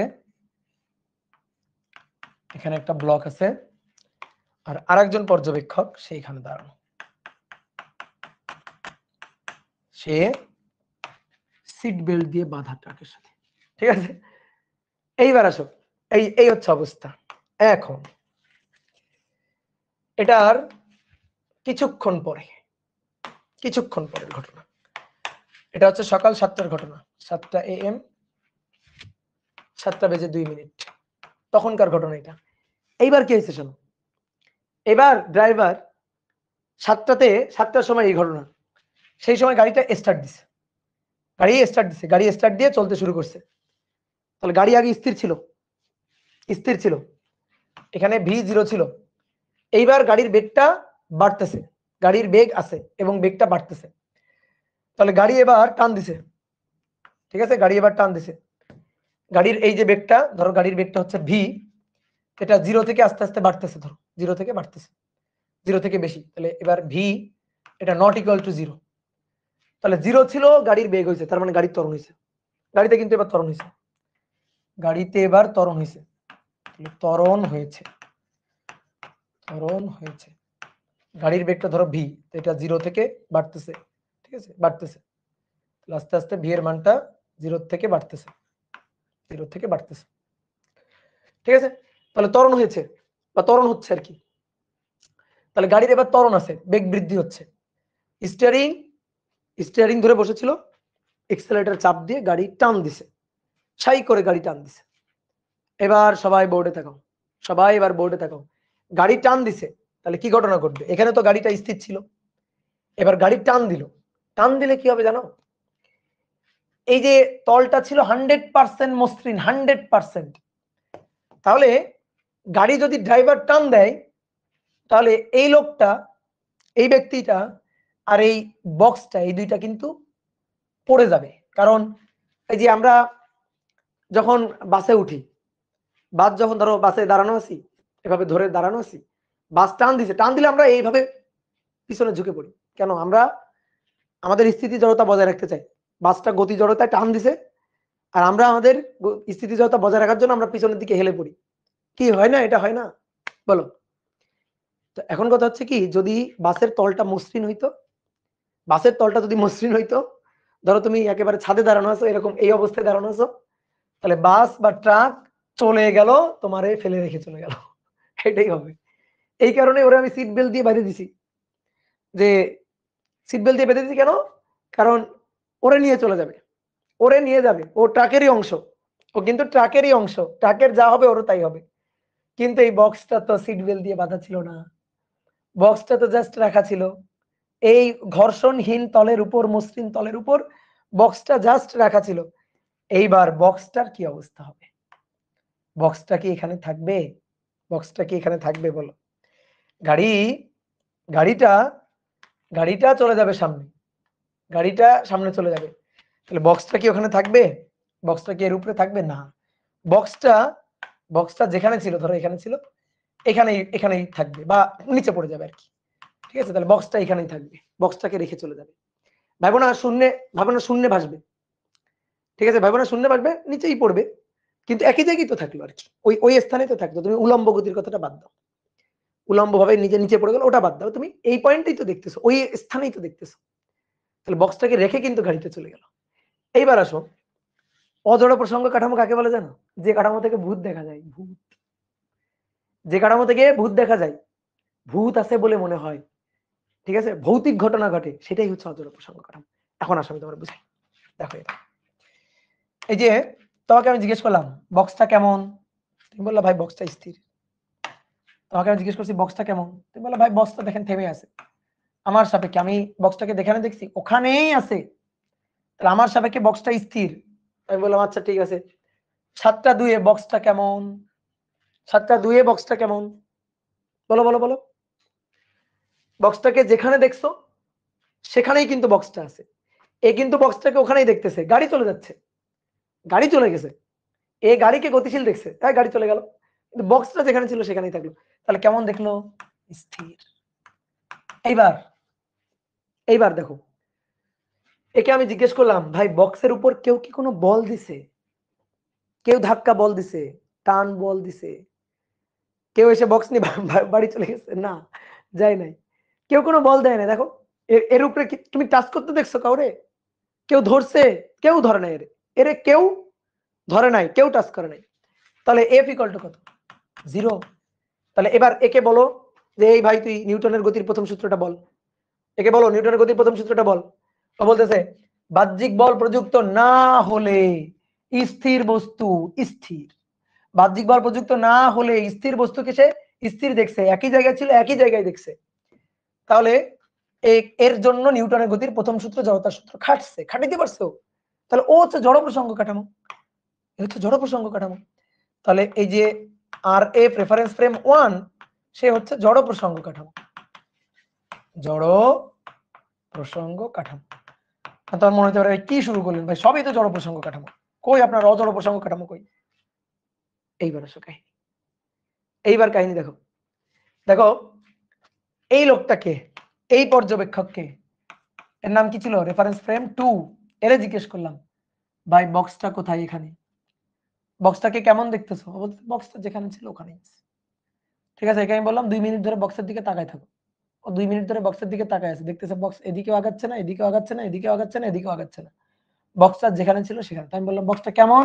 ও আমাকে উত্তর দিল ভাই বক্সটা স্থির। আমি বললাম ঠিক আছে, এইবার ওরা জিজ্ঞেস করো। এর আমি বললাম এবার 2 মিনিট পরে বক্সটাকে তুমি যেখানে দেখছিলা বক্স কি সেখানে আছে? ও কি তাই দেখবে বক্সটাকে? বলো, বক্সটা যেখানে আছে সেখানেই কি দেখবে? না, ও দেখবে ভাই বক্সটা যেখানে ছিল সেখানে নেই ভাই, বক্সটা গতিশীল, বক্সটা পিছনে দৌড় দিছে। দেখো ও নিজের তো স্থির ভাবে, ওর সাপেক্ষে, যার সাপেক্ষে হিসাব সে কিন্তু নিজের স্থির ভাবে, তাই না? যার সাপেক্ষে হিসাব সে নিজে। ধরো তুমি ট্রাকের উপর দাঁড়ানো আছো, তুমি বক্সের দিকে তাকানো, ড্রাইভার, তুমি সিট বেল্ট দিয়ে কিন্তু ট্রাকের সাথে বাধা, ড্রাইভার ট্রাক ধরে টান দিছে, ট্রাক ব্রেক দিয়ে টান দিছে, তুমি দেখলা বক্সটা যেখানে ছিল সেখানে নাই, বক্সটা দৌড় দিয়ে ওইদিকে চলে গেল, তাই না? বক্সটা পিছনের দিকে চলে গেল। তাহলে বক্সটাকে যখন তুমি পিছনের দিকে এই দিক বরাবর যাইতে দেখলা আর কি, তো তুমি কেমন দেখলা এবার বক্সটাকে? গতিশীল দেখলা। তুমি বক্সটাকে এবার গতিশীল দেখলা। আমি তোমার জিজ্ঞেস করলাম কেউ কি বক্সের উপর বল দিছে? দেখো তো, বক্সের উপর কেউ বল দিছে? বক্সের উপর কেউ বল দেয় নাই, কেউ নাই ওখানে, কেউ টান দেয় নাই, কেউ ধাক্কা দেয় নাই, কেউ টান দেয় নাই, কেউ ধাক্কা দেয় নাই, তাহলে বল F0। এবার এরে বলো নিউটনের গতির প্রথম সূত্রটা বল, ওকে এবার বলতে বলো। তোর বলবে বাহ্যিক বল প্রযুক্ত না হলে, F0 হলে স্থির বস্তু কেমনে গতিশীল? বুঝলা? বাহ্যিক বল প্রযুক্ত না হলে কাউকে বল প্রয়োগ করতে দেখে নাই, কেউ বল প্রয়োগ করে নাই, কেউ ধাক্কা দেয় নাই, কেউ টান দেয় নাই, কেউ বল প্রয়োগ করে নাই, তারপরেও স্থির বস্তু গতিশীল হয়ে গেছে। তাহলে এটারে কে ধরছে? এটারে ভূতে ধরছে, নির্ঘাত এটারে ভূতে ধরছে। এই যে যেই জায়গায় যে ভূতে ধরবে ওইটাই হচ্ছে অজড় প্রসঙ্গ কাঠামো। যখনই মনে হবে ভূত আছে, যে ওরা তো ভূতে ধরছে, ওই ভূতে ধরছে মনে হইলেই যে বলবে ভূতে ধরছে সেই হচ্ছে অজড় প্রসঙ্গ কাঠামো। কি কথা বুঝছো? তাহলে একটা জিনিস খেয়াল করো, যে এর সাপেক্ষে এই যে বস্তুটা, এই বস্তুটা কিন্তু যেমন গাড়িটা ধরো এ ত্বরণে যাচ্ছে, এ ত্বরণ এদিকে যাচ্ছে, তাহলে এর সাপেক্ষে এ তো নিজের ত্বরণ শূন্য ভাববে, এ নিজের ত্বরণ শূন্য ভাববে। আমি যদি এর জিজ্ঞেস করি এই ভাই তোর ত্বরণ কত, ও বলবে ভাই আমার আবার কিসের ত্বরণ, আমি তো ট্রাকের পরে যেখানে ছিলাম সেখানেই আছি, তো আমার সাপেক্ষে আমার অবস্থানে ওর সাপেক্ষে ওর অবস্থানে কোনো পরিবর্তন আছে নেই, তো বলবে আমার সাপেক্ষে আমার অবস্থানে কোনো পরিবর্তন নেই। তো আমি তো তখন ওকে বললাম তাহলে বলতো এই বক্সের ত্বরণ কত, ও বলবে ভাই বক্সের ত্বরণ এইদিকে দেখেন এই। ঠিক আছে, ও নিজের স্থির দাবি করলে ওর ত্বরণ এসে বক্সের ঘাড়ে বসে যাবে বিপরীত দিকে, ভেক্টর অধ্যায়ের কথাবার্তা। তাহলে দেখো ও দেখতেছে বক্সের ত্বরণ হলো, কেউ বল প্রয়োগ করে নাই, নিউটনের সূত্র কি, F=ma। দেখো এ যদি থাকে, এ আছে এর সাপেক্ষে, এটার এ আছে, এই বক্সটার এ আছে এর সাপেক্ষে, এ আছে, তাহলে এ থাকলে তো এফও থাকতে হবে, তো এ আছে এফ নাই, এ আছে এফ নাই, এই কেমন কথা? এ আছে আবার এফ নাই, এটা আবার কেমন কথা? এর সাপেক্ষে ত্বরণ মনে হচ্ছে, এর সাপেক্ষে ত্বরণ আছে, তো ত্বরণ আছে কেউ বল প্রয়োগ করে নাই, বল প্রয়োগ করলে না ত্বরণ হবে। তো যখনই এরকম এই যে ভৌতিক ঘটনা ঘটবে, ভৌতিক ঘটনা ঘটলেই সেটা অজড় প্রসঙ্গ কাঠামো। বুঝলা? বাহ্যিক বল প্রয়োগ করে নাই, কেউ বাহ্যিক বল প্রয়োগ করে নাই, তারপরে বস্তু স্থির থেকে গতিশীল হয়ে গেছে, এটা কেমন কথা? স্থির থেকে গতিশীল হয়ে গেল বস্তু, বাহ্যিক বল প্রয়োগ করে নাই, তো নিউটন সূত্রটা খাটলো না, খাটলো না, না খাটলে সেটা অজড় প্রসঙ্গ কাঠামো। তাহলে আই, এটা হচ্ছে এন আই আর এফ, তাহলে আর এফ টু হবে অজড় প্রসঙ্গ কাঠামো, অজড় প্রসঙ্গ কাঠামো। ঠিক আছে, তাহলে এন আই আর এফ বোঝা গেল? বোঝা গেল?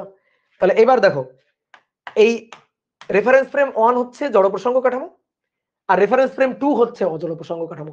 এবার আমি কি বলছিলাম? জড় প্রসঙ্গ কাঠামো হলে ত্বরণ থাকবে না। দেখো ত্বরণ নাই, এই স্থির ছিল, এই যে এই লোকটা এখানে দাঁড়ানো ছিল, ওই লোকটা দাঁড়ানোই আছে, তো ও তো স্থির ছিল, স্থিরই আছে, তাহলে ওর কোনো ত্বরণ নাই, তাহলে এর কোনো ত্বরণ নাই, ত্বরণ শূন্য। কিন্তু ট্রাকের দেখো তো, ট্রাকের যে কাঠামো, ট্রাকের উপর যে বসা, এর কিন্তু এবার ত্বরণ আছে, এই যে ত্বরণ হয়েছে, ত্বরণ আছে, ত্বরণ আছে, ত্বরণ আছে বলেই এন আই আর এফ, আর ত্বরণ শূন্য বলে আইআরএফ। কাহিনী বোঝা গেছে? এবার আসো, মনে করো অন্য আর একদিনের ঘটনা।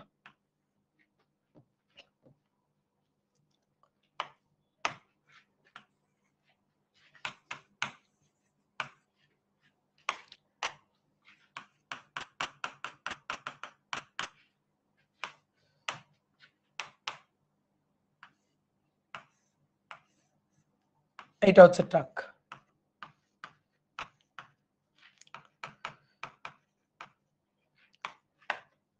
ট্রাকের উপর এখানে একজন ব্যক্তি দাঁড়ানো। কিভাবে দাঁড়ানো? ওকে কিভাবে বাঁধা? সিট বেল্ট দিয়ে বাঁধা। আর এর উপর একটা বক্স রাখা আছে, এই যে বক্সটা রাখা আছে।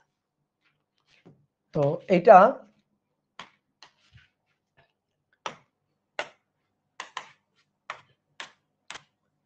এটা 7টার ঘটনা, সকাল 7টার ঘটনা। এইবার আসো, এবার ট্রাকটা স্থির নাই, ট্রাকটা এবার ভি কনস্ট্যান্ট বেগে যাচ্ছে, ভি ধ্রুব বেগে যাচ্ছে, ভি ধ্রুব বেগ, বাড়ছে না কমছে না, ধ্রুব বেগে যাচ্ছে। হ্যাঁ, আর এই স্থির দাঁড়ানো ছিল, এইভাবে স্থির দাঁড়ানো ছিল। ঠিক আছে? তো এবার আসো, এটা ধ্রুব বেগ নিয়ে যাচ্ছে, ট্রাকটা ধ্রুব বেগ নিয়ে যাচ্ছে। তাহলে ট্রাক যদি ধ্রুব বেগ নিয়ে যায়, ট্রাকের উপর দাঁড়ানো এই পর্যবেক্ষক কিন্তু ধ্রুব বেগ নিয়ে যাচ্ছে। অর্থাৎ এ যখনই দেখছে তখন কিন্তু এটা স্থির ছিল না, গতিশীল ছিল। অনেকে বলতে ভাই গতিশীল আছে তাহলে তো এটা পড়ে যাওয়ার কথা না। গতিশীল আছে, এটা পড়ে যাওয়ার কথা না কেন? গতিশীল আছে তাও এটা পড়ে যাওয়ার কথা না কেন? যখনই দেখছে তখন এটা গতিশীল ছিল, অর্থাৎ এই গতি জড়তায় আছে, স্থিতি জড়তা আগে ছিল না। ট্রাকটা মনে করো আসছে, কোথাও থেকে আসছে, তুমি এই যে তাকাই আসো দেখলা রাস্তা থেকে ট্রাকটা যাচ্ছে, ওই যে যাচ্ছে, তুমি গতিশীল দেখছো। তুমি ট্রাক্টরে, এই যে তুমি ট্রাক্টরে স্থির দেখো নাই, তুমি এটারে যখনই দেখছো তখনই সে গতিশীল ছিল। কত বেগে গতিশীল? ভি বেগে গতিশীল। তাহলে 7টার সময় দেখছো ভি বেগে গতিশীল। তাহলে তুমি যদি ট্রাকটাকে গতিশীল দেখো ভি বেগে, তাহলে ড্রাইভারও ভি বেগে গতিশীল, ট্রাকের উপর বসা এই বস্তুটাও ভি বেগে গতিশীল, ট্রাকের উপর থাকা এই ব্লকটাও ভি বেগে গতিশীল। আর 7টা 2 এর ঘটনা হচ্ছে এটা, 7টা 2 এর ঘটনা হচ্ছে এটা। তখন ওই যে মানে ট্রাকটাকে তুমি ভি বেগে গতিশীল দেখতেছো। তাহলে ট্রাক ভি বেগে গতিশীল, ট্রাক ড্রাইভারও ভি বেগে গতিশীল, এই লোকটাও ভি বেগে গতিশীল, ব্লকটাও ওই একই ভি বেগ নিয়ে গতিশীল, গতি জড়তায় আছে। তাহলে এবার আমি তোমাকে জিজ্ঞেস করলাম, ভাই তুমি ব্লকটাকে কেমন দেখছো? তুমি ব্লকটাকে কেমন দেখছো? তুমি বলবা যে ভাই আমি ব্লকটাকে, তুমি কিন্তু ব্লকটাকে গতিশীল দেখছে। কত বেগে? ভি বেগে, ভি বেগে। তাহলে বলবে যে ভি বেগে গতিশীল দেখছি, গতিশীল দেখছি। আমি বললাম 2 মিনিট পরেও কেমন দেখছো? 2 মিনিট পরেও কেমন দেখছো? ও বলবে 2 মিনিট পরে ওই ভি বেগেই গতিশীল দেখছি। ঠিক আছে, ভি বেগে গতিশীলই দেখছি। এবার আমি ওকে জিজ্ঞেস করলাম এর উপর কি কেউ কোনো বল দিছে? ধাক্কা বল, টান বল? না। তাহলে এফ কত? এফ শূন্য। তোকে আমি বললাম নিউটনের গতির প্রথম সূত্র পড়ো। ও তখন নিউটনের গতির প্রথম সূত্র পড়লো, বাহ্যিক বল প্রযুক্ত না হলে স্থির বস্তু চিরকাল স্থির। ওকে আমি বললাম সামনে আগাও, নিউটনের গতির প্রথম সূত্র আরেকটু সামনে আগাও। তখন বললো বাহ্যিক বল প্রযুক্ত না হলে স্থির বস্তু স্থির, গতিশীল বস্তু গতিশীল, সমবেগ নিয়ে গতিশীল, ভি বেগ নিয়ে গতিশীল। তো এই ব্লকটাকে ভি বেগে গতিশীল দেখছিল টি0তে বা সন্ধ্যা 7টা সকাল 7টার সময় ভি বেগ নিয়ে গতিশীল। 7টা বেজে 2 মিনিট পরে অর্থাৎ টি সময় পরে তখনও কিন্তু ভি বেগে গতিশীল দেখতেছে। তাহলে গতিশীল বস্তু গতিশীল, বাহ্যিক কোনো বল প্রয়োগ হয় নাই। তো আমি বললাম নিউটনের সূত্র খাটছে না খাটে নাই? উত্তর হচ্ছে খাটছে। তাহলে এ হচ্ছে আর F1, তাহলে রেফারেন্স ফ্রেম 1, এ হচ্ছে জড় প্রসঙ্গ কাঠামো, তাহলে হচ্ছে IRF। এবার আসো একে জিজ্ঞেস করলাম, এ কি উত্তর দিচ্ছে শোনো। একে বললাম বল ব্লকের বেগ কত? ও বললো ভাই দেখেন আমি এখানে দাঁড়ানো, ট্রাকের উপর এই ব্লকটা এখানে আছে। দেখেন আমার সাপেক্ষে ব্লকের কিন্তু কোনো পরিবর্তন হচ্ছে না, আমার সাপেক্ষে ব্লকটা যেখানে আছে ওখানেই আছে, তাহলে স্থির আছে। আমি বললাম 2 মিনিট পরে বলো, 2 মিনিট পরে মন্তব্য করো। 2 মিনিট পরে বলে ভাই যেখানে ছিল দেখেন ওখানেই আছে, তার মানে স্থির। এবার আমি ওকে জিজ্ঞেস করলাম কেউ কোনো বল দিছে? উত্তর হচ্ছে না। ভাই কেউ কোনো বল দেয় নাই, তাহলে F = 0। কেউ কোনো বল দেয় নাই, তাহলে F = 0। তাহলে বাহ্যিক বল প্রযুক্ত না হলে স্থির বস্তুকে স্থির দেখছে। তাহলে RF2 এটাও জড় প্রসঙ্গ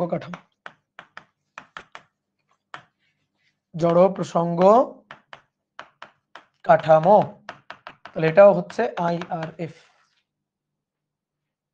এটা হচ্ছে IRF। ঠিক আছে ভাইয়া, সব পিকচার তুলবো, পরে তুলিও, আগে দেখো ভালো করে। তাহলে বুঝতে পারছো, তাহলে দুটোই জড় প্রসঙ্গ কাঠামো। এ দেখছিল গতিশীল, গতিশীলই দেখছে।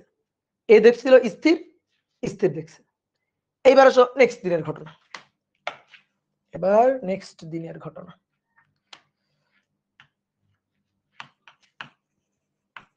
ভাই খালি চিত্র আঁকাতেছেন, আঁকো, কি আর করবা, যত চিত্র আঁকবা তত ফিল করতে পারবা, তত ভালো বুঝবা।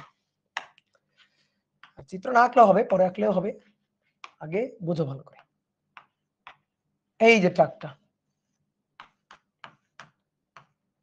ট্রাকটা ভি বেগ নিয়ে যাচ্ছিল, হ্যাঁ ভি বেগ নিয়ে ট্রাকটা গতিশীল ছিল, ট্রাকটা ভি বেগ নিয়ে গতিশীল ছিল। এই যে ব্লকটা এখানে রাখা,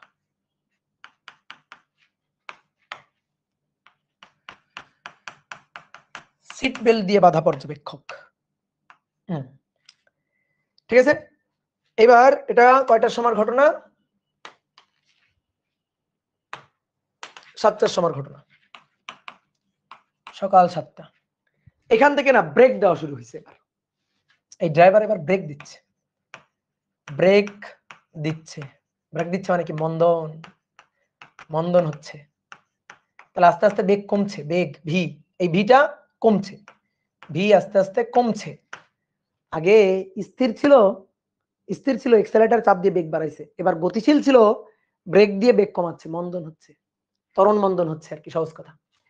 তাহলে আসো এবার আমি জিজ্ঞেস করি একে, এটা হচ্ছে RF1, এটা আমাদের RF2। আসো জিজ্ঞেস করি একে যে ভাই বলো তো ভাই কেমন দেখছো, বলো কেমন দেখছে? ট্রাক গতিশীল ভি বেগে, লোকটা গতিশীল ভি বেগে, ড্রাইভার গতিশীল ভি বেগে, তো দেখতেছে যে ভি বেগে চলে যাচ্ছে, ভি বেগে গতিশীল। তাহলে এ যদি এই বক্সটাকে দেখে, ও দেখছে ভি বেগে গতিশীল, তাহলে গতিশীল দেখছে না, দেখছে তো। এইবার এইবার আসো, ট্রাকটাকে বেগ দিয়ে, সরি ব্রেক দিয়ে থামানো হচ্ছে, ব্রেক দিয়ে থামানো হচ্ছে। তলটা মসৃণ তল, তলটা মসৃণ তল, তলে কোনো ফ্রিকশন নাই। তাহলে এবার কি হবে বলো তো? ব্রেক দিয়ে যদি থামানো হয়, আস্তে আস্তে আস্তে আস্তে ধরো ব্রেক দিয়ে থামানো হচ্ছে, তাহলে এ কি হবে? এর কিছু হবে না, কারণ ও তো সিট বেল্ট দিয়ে বাঁধা, ট্রাকের যা হবে ওর তাই, ট্রাক থামানো মানে ওরই থামানো। কিন্তু এর তো সিট বেল্ট দিয়ে বাঁধা নাই, এ তো গতি জড়তায় ছিল, এ তো ভি বেগে ছিল, এ তো আগে ভি বেগে ছিল, এই যে এখানে তো ভি বেগে ছিল, এ তো দেখছে ভি বেগে গতিশীল, এটাকে কি ভি বেগে গতিশীল দেখছে, তাহলে এখনো এটাকে ওই ভি বেগে গতিশীলই দেখবে, গতিশীলই দেখবে, এটাকে ভি বেগে চলতেই দেখবে। কি বুঝলা কিনা? একে আমি জিজ্ঞেস করলাম ভাই বল 2 মিনিট পর, 7টা বেজে 2 মিনিট, বল কি হবে? ও তখন ও গতিশীল দেখবে, ভাই যে বেগে গতিশীল ছিল ওই বেগে গতিশীল, কেউ থামাই নাই, কেউ কোনো বল টল দেয় নাই, এফ কত 0, তাহলে বাহ্যিক বল প্রযুক্ত হয় নাই, F0, গতিশীল বস্তুর সমবেগে গতিশীল আছে, এর কেউ থামাই না, ও ভি বেগ নিয়ে যাচ্ছে। আর তুই বলতে ভাই ভি বেগ নিয়ে যাবে যাবে যাবে, একটু পরে তো এর চাপা দিবে, সে এর ধাক্কা দিক, এর চাপা দিক দিক, কিন্তু ও তো গতিশীল দেখতেছে, তাহলে ভি বেগে গতিশীল ছিল, ভি বেগে গতিশীলই আছে। তাহলে রেফারেন্স ফ্রেম 1 এই হচ্ছে জড় প্রসঙ্গ কাঠামো, জড় প্রসঙ্গ কাঠামো, জড় প্রসঙ্গ কাঠামো, বোঝা গেছে? এইবার এইবার আসো এটা জিজ্ঞেস করি, ভাই বল কেমন দেখছিস? ও বলবে ভাই দেখেন ভি বেগে যাচ্ছিলাম, ভি বেগে যাচ্ছিলাম, তাহলে ও তো ওর ভি বেগটা আর বুঝবে না, ও বলবে দেখেন ভাই বক্সটা যেখানে ছিল ওখানেই আছে, ঠিক আছে, দেখেন আমি ট্র্যাকের এই প্রান্তে, বক্স হচ্ছে এই প্রান্তে, বক্সটাকে তো আমি ওখানে দেখেই আসতেছি, তাহলে বক্সটা স্থিরই আছে আর কি। আমি বললাম আচ্ছা ভালো কথা। এইবার ব্রেক দিয়ে দিয়ে দিয়ে দিয়ে থামানো হচ্ছে। এইবার এরে আমি বললাম ভাই বল এবার কেমন দেখতেছিস? ও এবার খুব আতঙ্কিত, ও এবার কিন্তু আতঙ্কিত, ঠিক আছে, বলো কেন আতঙ্কিত? ব্রেক দেওয়া হয়েছে, ব্রেক দেওয়া হয়েছে, ব্রেক দিয়ে ট্রাক থামাই দেওয়া হচ্ছে, ট্রাক থেমে যাচ্ছে, ড্রাইভার থেমে যাচ্ছে, এ সিট বেল্ট দিয়ে বাঁধা, এ সিট বেল্ট দিয়ে বাঁধা বিদায় ও কিন্তু থেমে যাচ্ছে, কিন্তু এই বক্সটা তো সিট বেল্ট দিয়ে বাঁধা না, তাহলে বক্সটা তো ভি বেগ দিয়ে চলতে থাকবে, ভি বেগ দিয়ে ভি বেগ দিয়ে চলতে থাকবে। এ দেখবে কি কিরে, এর উপর কেউ ধাক্কা দেয় নাই, কেউ বল দেয় নাই, কেউ টান দেয় নাই, কেউ কিচ্ছু করে নাই, এটা এই আমার দিকে আসতেছে কেন, এটা এইদিকে আসতেছে কেন, এসে একটু পরে কি করবে, ওরে ধরে এরকম একটা চাপা দিবে, কি তাই না? বলো, ও আতঙ্কিত হয়ে গেছে না যে কি ব্যাপার, আমি দেখলাম স্থির, হঠাৎ করে এটা দেখতেছি হঠাৎ করে গতিশীল হয়ে এদিকে আসতেছে, আস্তে আস্তে আগে আসতেছে, হঠাৎ করে গতিশীল হয়ে গেছে, স্থির গতিশীল হয়ে গেছে। আমি বললাম গতিশীল হয়েছে তার মানে কেউ হয়তো বল টল প্রয়োগ করছে। আমি বললাম যে গতিশীল হয়েছে তার মানে কেউ হয়তো বল টল প্রয়োগ করছে। ধরো ও তোমার গল্প দিচ্ছে এসা, ওই যে অনেক সময় বন্ধুরা ভূতের গল্প দেয় না, তো এরকম মনে করো যে গল্প দিচ্ছে যে বন্ধু আমি একদিন ট্রাকের উপর দাঁড়ায়া যাইতেছি, মনে করো ঢাকা থেকে রাজশাহী যাইতেছি, আমি ট্রাকের উপর দাঁড়ানো আছি, হঠাৎ করে এই ট্রাকের একেবারে শেষ প্রান্তে ওখানে একটা বক্স রাখা ছিল, ওই বক্সটাকে কেউ ধরে নাই, কেউ টানে নাই, কেউ বল প্রয়োগ করে নাই, ওই বক্সটা আস্তে আস্তে আস্তে আস্তে আমার দিকে আসতেছে, এসে আমার একটু পরে চাপা দিবে মনে হইতেছে। তুমি এরকম গল্প দিতেছো, তাহলে এর কেউ ধরে নাই, কেউ বল প্রয়োগ করে নাই, এফ বাহ্যিক বল শূন্য। বাহ্যিক বল শূন্য হইলে স্থির তো স্থির থাকার কথা, কিন্তু স্থির গতিশীল হয়ে গেছে, এ কেমন কথা? বাহ্যিক বল প্রযুক্ত হয় না, স্থির গতিশীল হয়ে গেছে মানে ত্বরণ হয়ে গেছে। বুঝতে পারছো? তাহলে এটা আবার কেমন কথা? তার মানে কি ভৌতিক কথা? তার মানে অবশ্যই এটা ভূতে ধরছে। এটারে কে ধরছে? ভূতে ধরছে, ভূতে ঠেলছে, তাই না? তাহলে এই যে ভূতে ঠেলা হইলেই মনে হবে তখন অজড় প্রসঙ্গ কাঠামো, যে কাঠামোতে ভূত আছে। ঠিক আছে, তাহলে এটা হচ্ছে অজড় প্রসঙ্গ কাঠামো।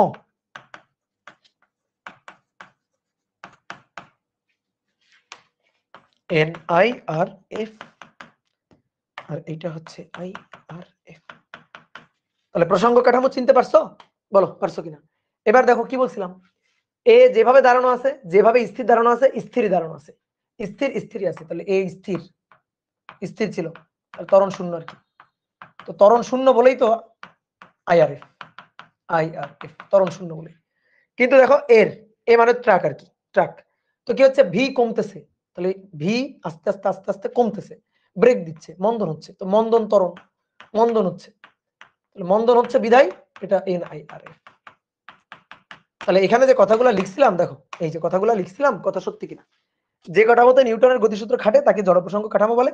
ত্বরণ থাকবে না, তাহলে স্থির থাকবে, নয়তো সমবেগে ধ্রুব বেগে গতিশীল থাকবে। আর যে কাঠামোতে নিউটনের সূত্র খাটানো যায় না, চায় না, যে কাঠামোতে মনে হয় ভূত আছে, যে কাঠামোতে ভূত আছে, দেখো যে কাঠামোতে ভূত আছে মনে হয়,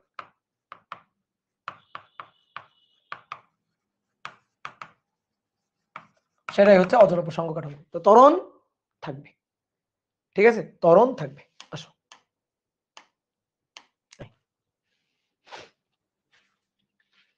বুঝতে পারছি?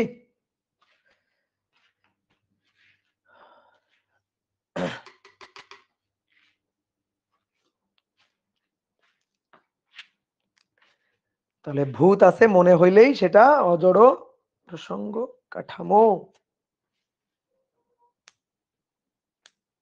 ওকে, গুড।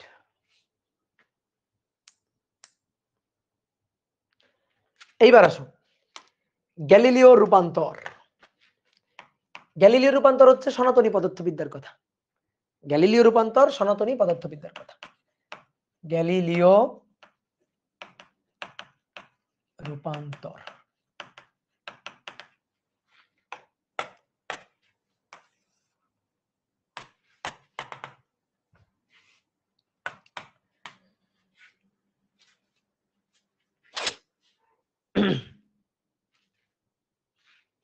দেখো গ্যালিলিও রূপান্তর সনাতনী পদার্থবিদ্যার কথা। মনে করো একটা ত্রিমাত্রিক রেফারেন্স ফ্রেম, এই ত্রিমাত্রিক রেফারেন্স ফ্রেম হচ্ছে এস, আর আরেকটা রেফারেন্স ফ্রেম আছে, তো সেই রেফারেন্স ফ্রেমটা হচ্ছে এস ড্যাশ। আর একটা ত্রিমাত্রিক রেফারেন্স ফ্রেম হচ্ছে এস ড্যাশ।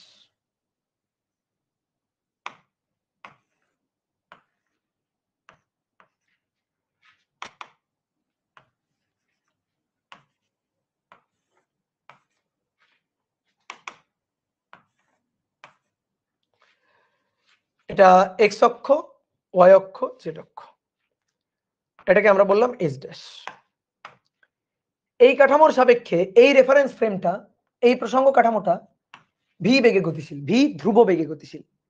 তাহলে এবার তুমি বলো এই দুইটা প্রসঙ্গ কাঠামো কেমন প্রসঙ্গ কাঠামো? বলো বলো বলো বলো বলো। এই দুইটা প্রসঙ্গ কাঠামো কেমন? প্রসঙ্গ কাঠামো ধ্রুব ভি বেগে গতিশীল জড় প্রসঙ্গ কাঠামো, ঠিক আছে। আইআরএফ জড় প্রসঙ্গ কাঠামো। তাহলে এই কাঠামোর সাপেক্ষে এই কাঠামোটা ধ্রুব ভি বেগ নিয়ে গতিশীল। এখন মনে করো কোন একটা বিন্দুর স্থানাঙ্ক, ধরো এই একটা বিন্দু, এই একটা বিন্দু, এই কাঠামো থেকে একজন আর এই কাঠামো থেকে একজন পর্যবেক্ষণ করতেছে। তো দেখো যেহেতু এই কাঠামোটা এস ড্যাশ, এই কারণে আমরা এটাকে বলবো এক্স ড্যাশ, এটাকে ওয়াই ড্যাশ, জেড ড্যাশ। এই কাঠামো থেকে হবে এক্স, এটা ওয়াই, এটা জেড।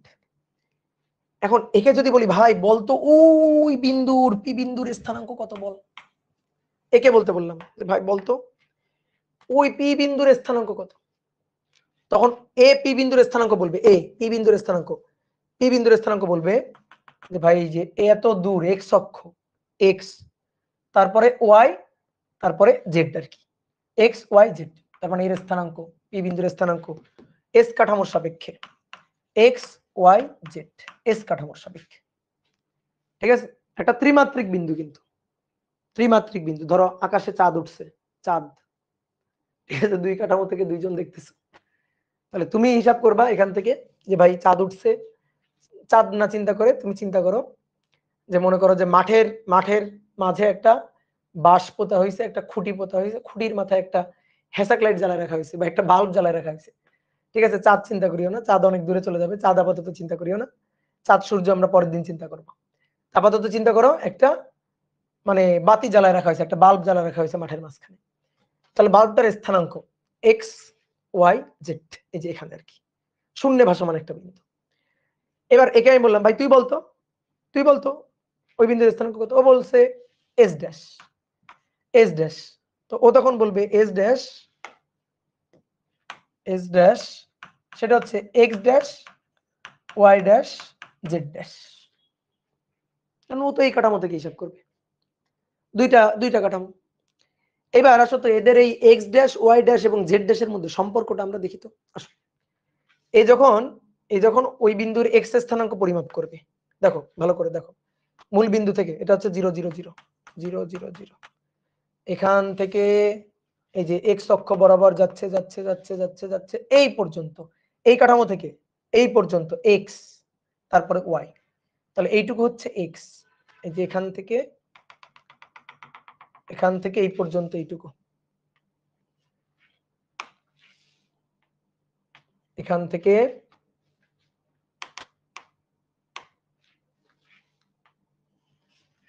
থেকে এই পর্যন্ত। আচ্ছা অন্যভাবে দেখতে নেই, এখান থেকে এই পর্যন্ত এইটুকু হচ্ছে এক্স, যেহেতু এর কাঠামো থেকে, তাহলে এই দূরত্বটা এক্স, এই টোটাল দূরত্বটা এক্স। এইবার এর কাঠামো থেকে যদি হিসাব হয়, এর কাঠামো থেকে, তাহলে সেই হিসাবটা এখান থেকে এইটুকু, সেখান থেকে এইটুকু, দ্যাট ইজ এক্স ড্যাশ, এটা হচ্ছে এক্স ড্যাশ, এটা হচ্ছে এক্স ড্যাশ।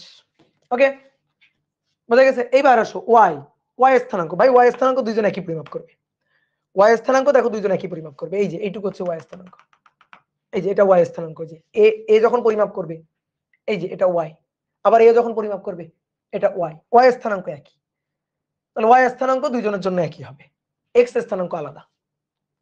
আবার জেড স্থানাঙ্ক এটাও একই হবে। এখন জেড আমি দেখাইতে পারতেছি না, এখানে 3D চিত্র তো, জেড স্থানাঙ্কটা আমি দেখাইতে পারতেছি না, বাট জেডটাও তো একই হবে নাকি, শুধু এক্স অক্ষ বরাবর চেঞ্জ।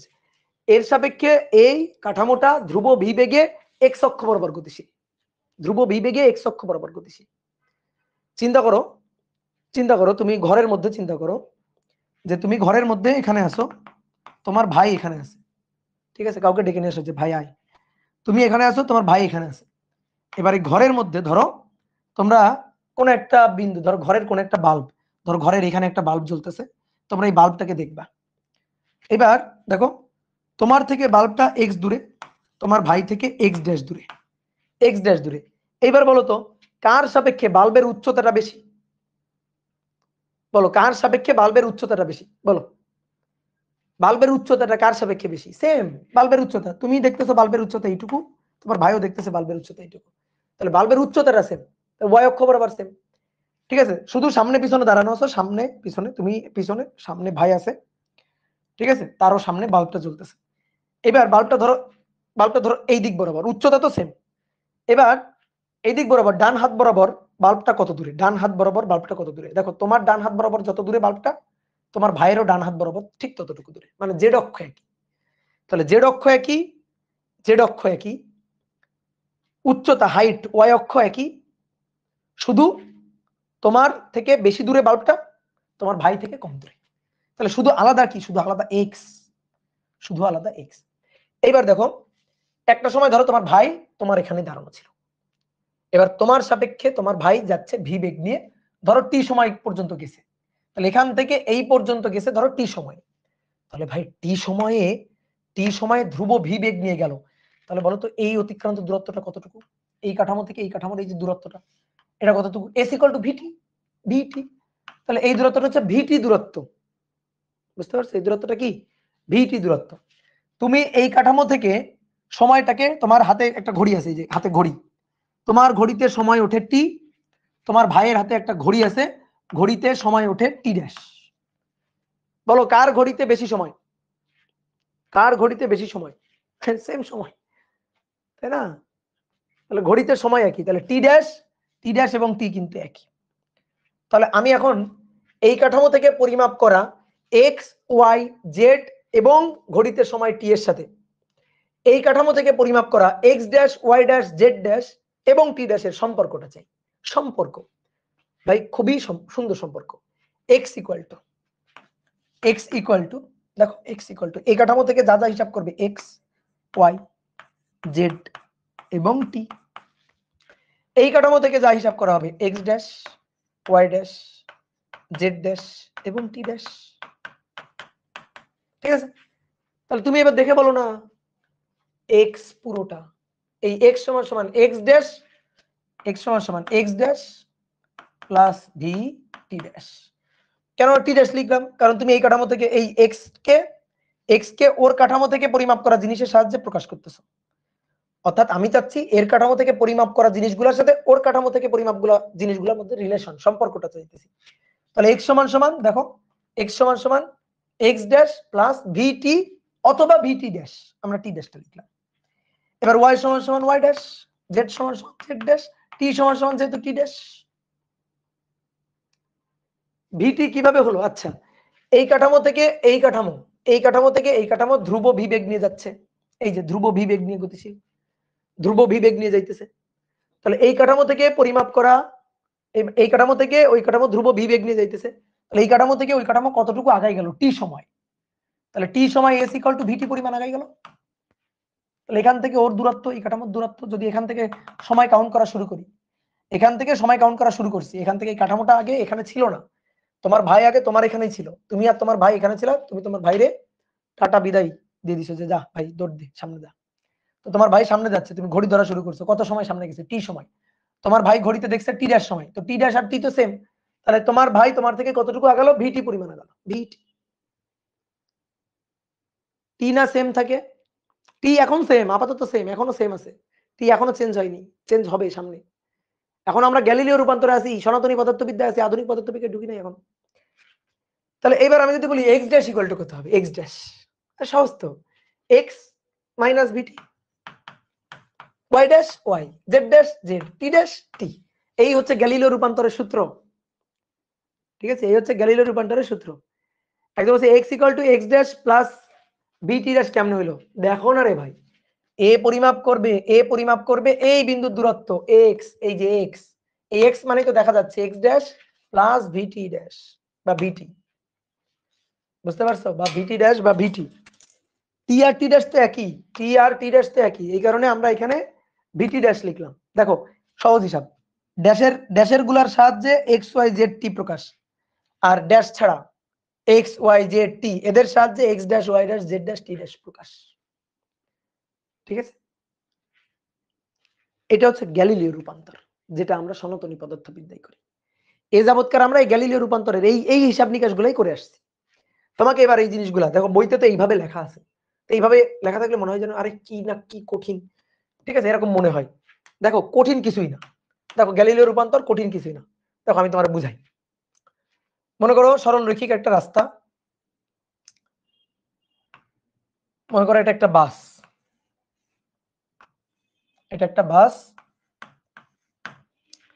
তো তুমি তোমার বন্ধুকে আগায় দিতে আসছো, ও বাসে করে সরল রৈখিক রাস্তায় চলে যাবে, তুমি তোমার বন্ধুকে আগায় দিতে আসছো। তো তুমি এবং তোমার বন্ধু এখানে দাঁড়ানো, এই যে তুমি এবং তোমার বন্ধু প্রথমে কিন্তু এখানে দাঁড়ানো, বাসটা আসছে ধ্রুব ভি বেগ নিয়ে, বাসটা আসছে, তোমার বন্ধু টুপ করে বাসের মধ্যে উঠে গেছে, ঠিক আছে, তোমার বন্ধু বাসের মধ্যে উঠে গেছে। তাহলে তুমি এবং বাস, তুমি এবং তোমার বন্ধু একই জায়গায় ছিল। তাহলে এই যে তোমার বন্ধুটা হচ্ছে, তোমার বন্ধু হচ্ছে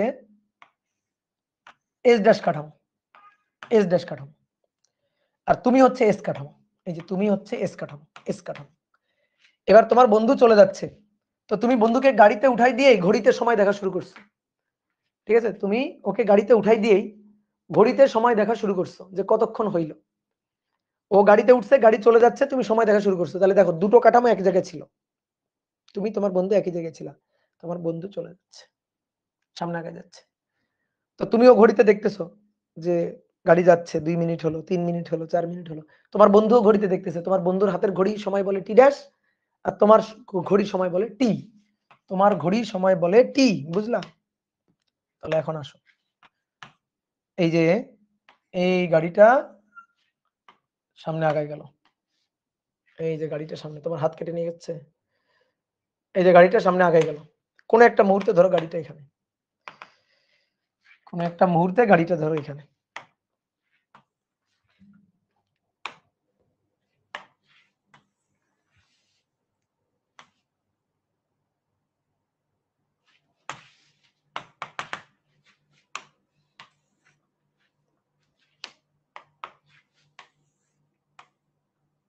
এই।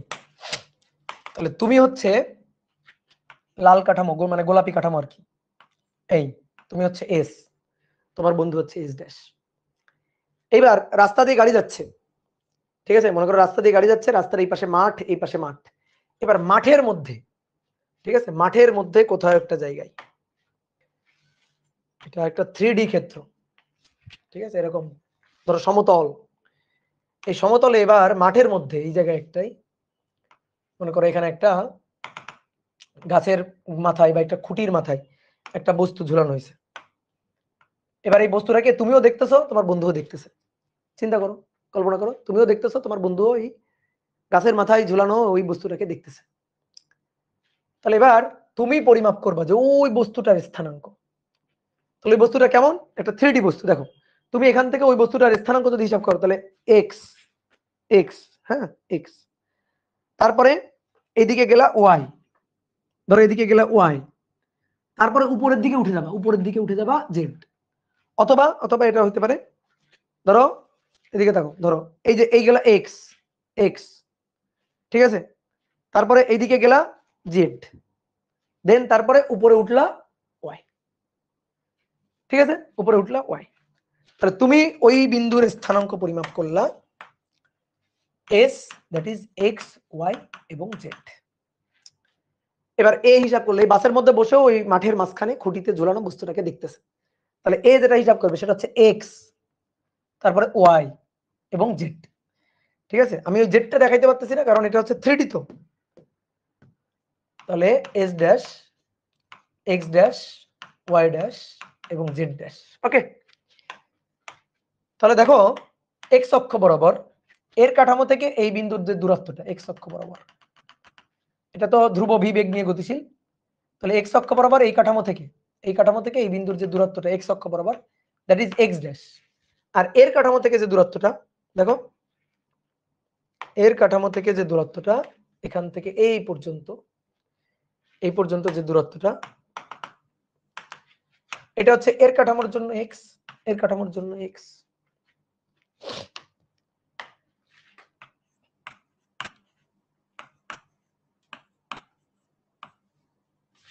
বলো বোঝা যাচ্ছে? এটা এক্স ড্যাশ, ওয়াই ড্যাশ, এটা জেড ড্যাশ। এবার বলো তোমার এখান থেকে ওই গাড়িটা কত দূর গেছে? তুমি হাতে, তোমার হাতে ঘড়িতে সময় দেখছো, তুমি ঘড়িতে সময় দেখছো টি, তোমার বন্ধু ঘড়িতে সময় দেখছে, ওর হাতের ঘড়িতে সময় টি ড্যাশ, তাহলে টি ড্যাশ। তো বলা হচ্ছে এই যে টি এবং টি ড্যাশ সময় দুইটা সেম, টি এবং টি ড্যাশ এই সময় দুইটা সেম। গ্যালিলিও রূপান্তর, সময় ধ্রুবক। গ্যালিলিও বলতেছে এও যা সময় পরিমাপ করবে এও তাই সময় পরিমাপ, এটা গ্যালিলিওর কথা আর কি। হ্যাঁ, তাহলে কত দূর আগাইলো, এই কাঠামো থেকে এই কাঠামোটা কতটুকু আগাইলো, এতটুকু আগাইলো। এস ইকুয়াল টু ভিটি, তাহলে ভিটি বা ভিটি ড্যাশ যেটাই বলো না কেন এতটুকু আগাইলো।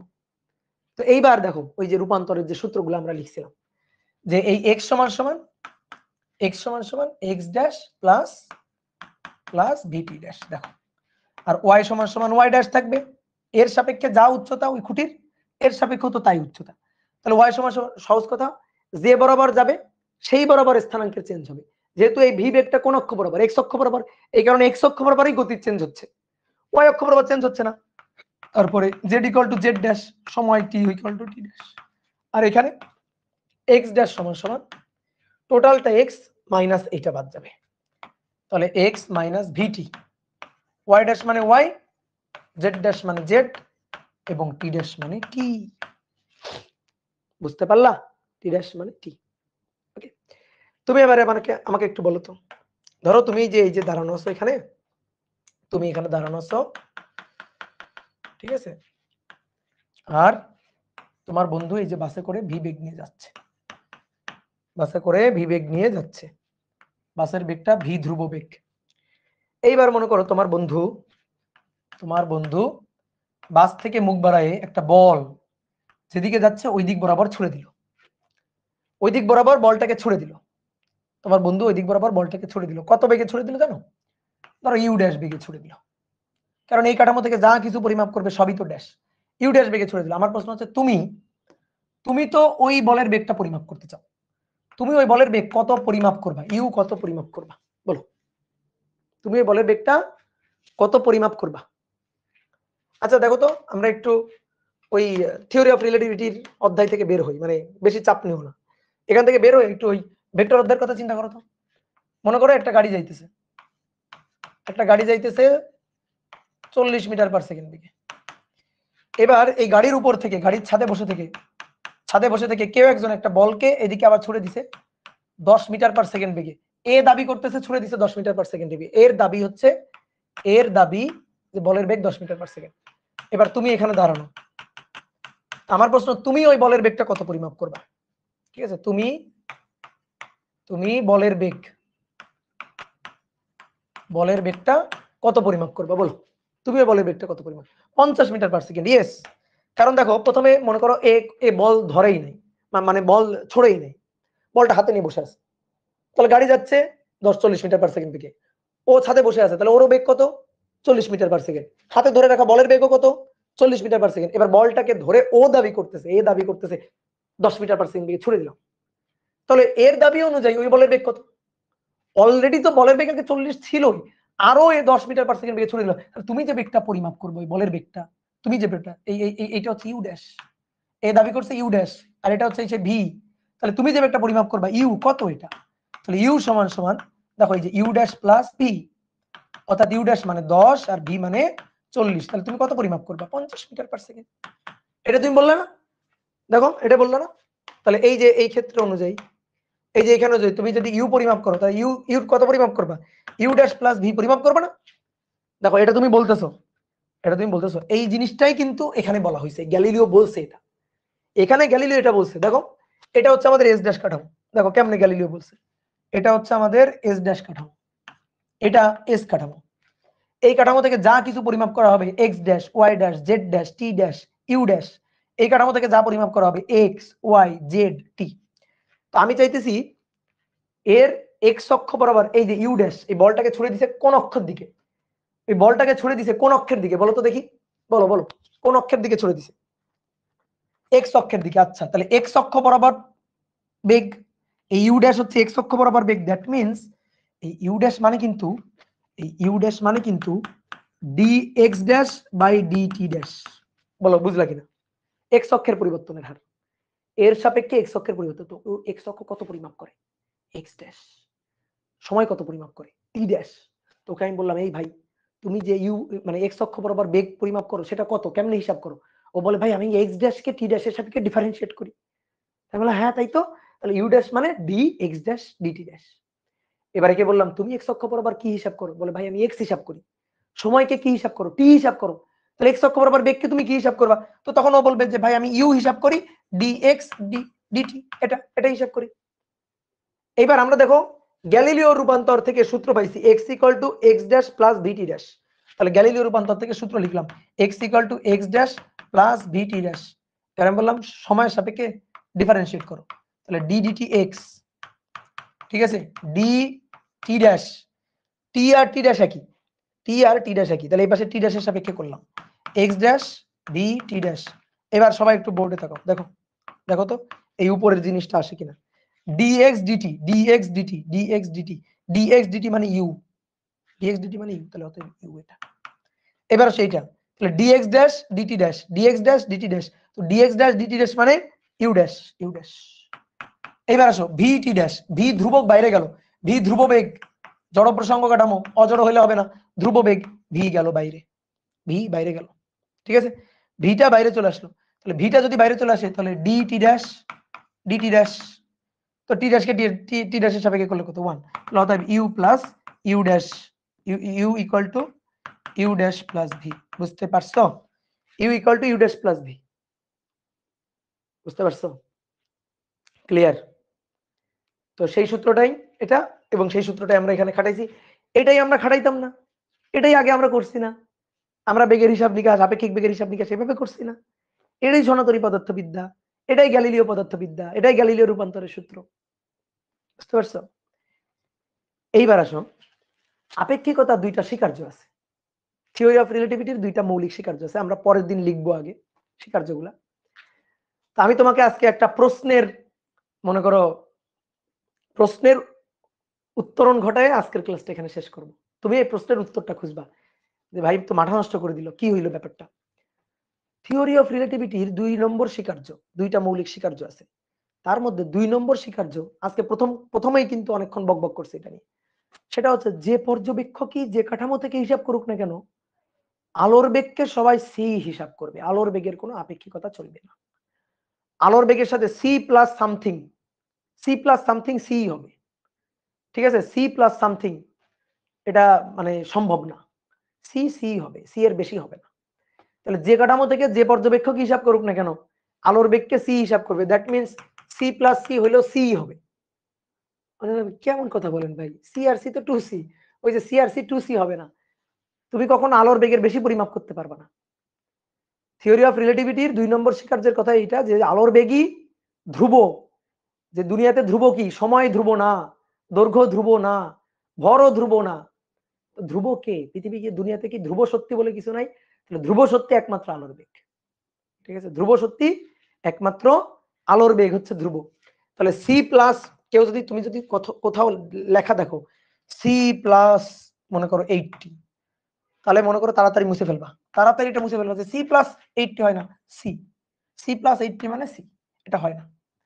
তাহলে সি এর সাথে কিছু যোগ করা যাবে না, সি এর সাথে যোগ করে বাড়ানো যাবে না। তাহলে এবার আসো, এবার ঘটনাটা ভালো করে বুঝবা। মনে করো তুমি এখানে দাঁড়ানো আছো, এইবার এটা হচ্ছে একটা বাস, এই বাসটা ধরো 100 মিটার পার সেকেন্ড বেগে যাচ্ছে, তোমার সাপেক্ষে ধ্রুব ভি 100 মিটার পার সেকেন্ড বেগে যাচ্ছে। ওই যে তোমার বন্ধু বাসে করে যাচ্ছিল না, ও কি করছে, বাসের ছাদে উঠে একটা টর্চ লাইট, এরকম একটা টর্চ লাইট নিছে,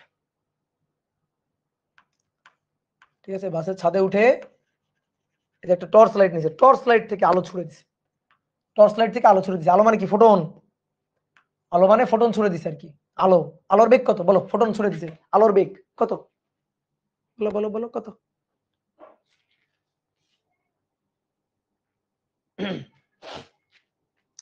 আলোর বেগটা কত, এই যে ফোটন চলে গেছে কত বেগে, আলোর বেগ সি, 3 × 10⁸ সি, ঠিক আছে, 3 × 10⁸ এই বেগে ছুড়ে দিছে, আলোর বেগ কত, আলোর বেগ হচ্ছে সি।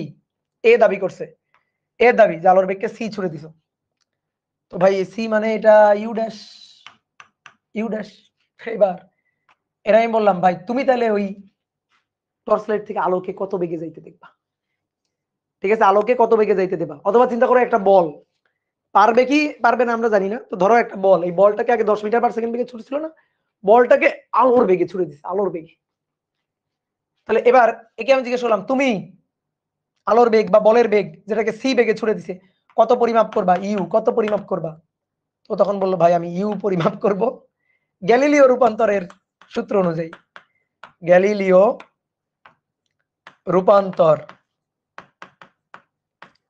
রূপান্তরের সূত্রানুযায়ী বা সনাতনী পদার্থবিদ্যার সূত্র অনুযায়ী, সনাতনী পদার্থবিদ্যার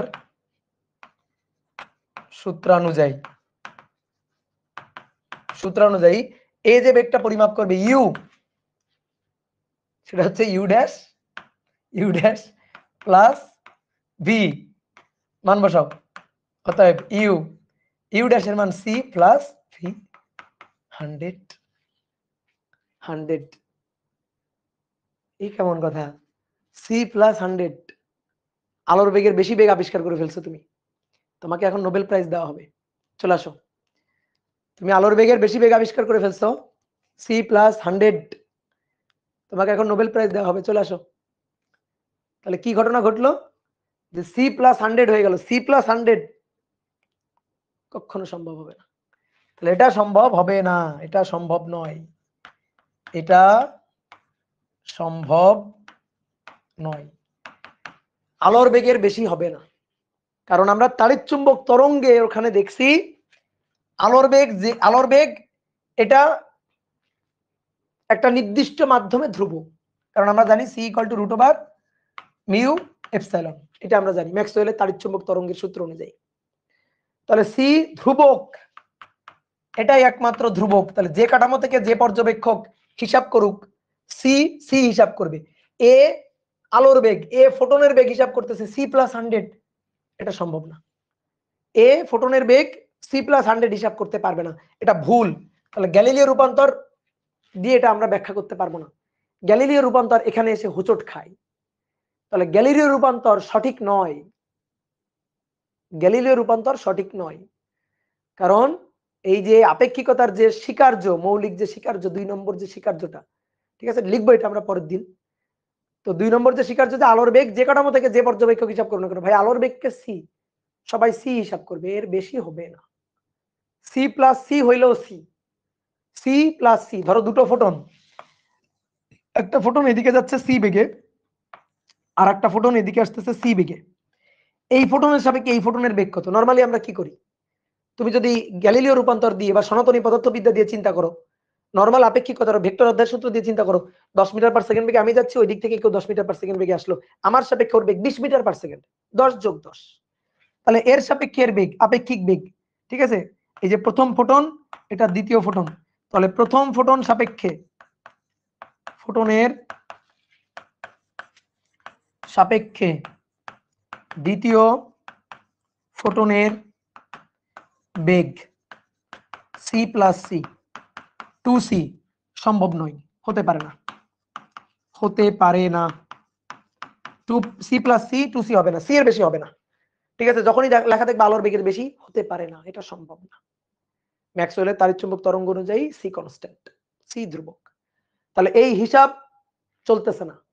সনাতনী পদার্থবিদ্যার এবার হিসাব পানি মে গায়া ছাপাক, ঠিক আছে।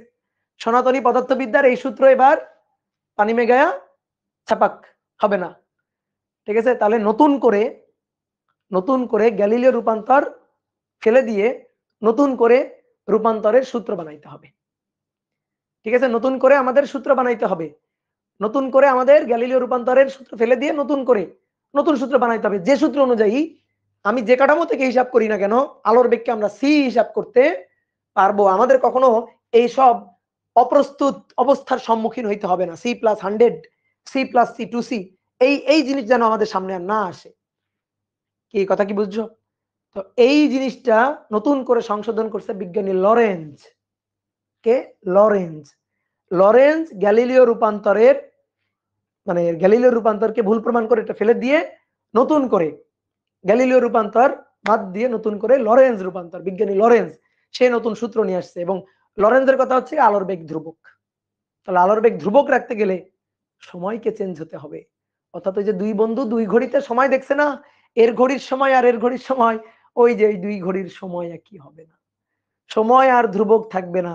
২ জনের পরিমাপ করা দৈর্ঘ্য সেম আর থাকবে না। ভর সেম থাকবে না। বুঝতে পারছো? ক্লিয়ার? তো এই জিনিসটা। তাহলে তোমাদের কাজ হবে তুমি আজকে গিয়ে ভাবনা চিন্তা করবা। গ্যালিলিও রূপান্তর নিয়ে একটু ভাবনা চিন্তা করবা। ভাবনা চিন্তা করার পরে চিন্তা করে দেখবা হ্যাঁ, তাই তো। গ্যালিলিও ব্যাটা তো ভুল। গ্যালিলিও রূপান্তর তো সঠিক নয়। তাহলে তো এটাকে সঠিক করতে হবে। দায়িত্ব নিবা। দায়িত্ব নিয়ে এবার তুমি কি করবা? তুমি নিজেরে চিন্তা করবা। তুমি হচ্ছে লরেঞ্জ। লরেঞ্জের ভূত তোমার ঘাড়ে ভর করছে। চিন্তা করবা। যে লরেঞ্জ কি করছে? আমিও সেই কাজটা করব। ঠিক আছে? তো এটা চিন্তা ভাবনা করার পরে তারপরে একটু বই-টই দেখবা। তারপরে বই-টই পড়ে তাও কিছু বুঝবা না। কিন্তু তারপরে পড়বা আরকি। ঠিক আছে? ওকে। তাহলে টাটা। আজকের ক্লাস এই পর্যন্ত। অনেকক্ষণ পড়াইলাম। তাহলে নেক্সট দিন আমরা দেখব কোন রূপান্তরের সাহায্যে আমরা আলোর বেগকে ধ্রুব রাখতে পারি। ওকে? তাহলে এই পর্যন্ত আজকের ক্লাস। টাটা।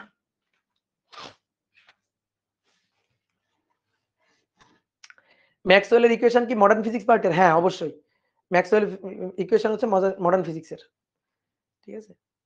ম্যাক্সওয়েল ইকুয়েশনের উপরেই তো ভিত্তি করে ধরো যে মানে থিওরি অফ রিলেটিভিটির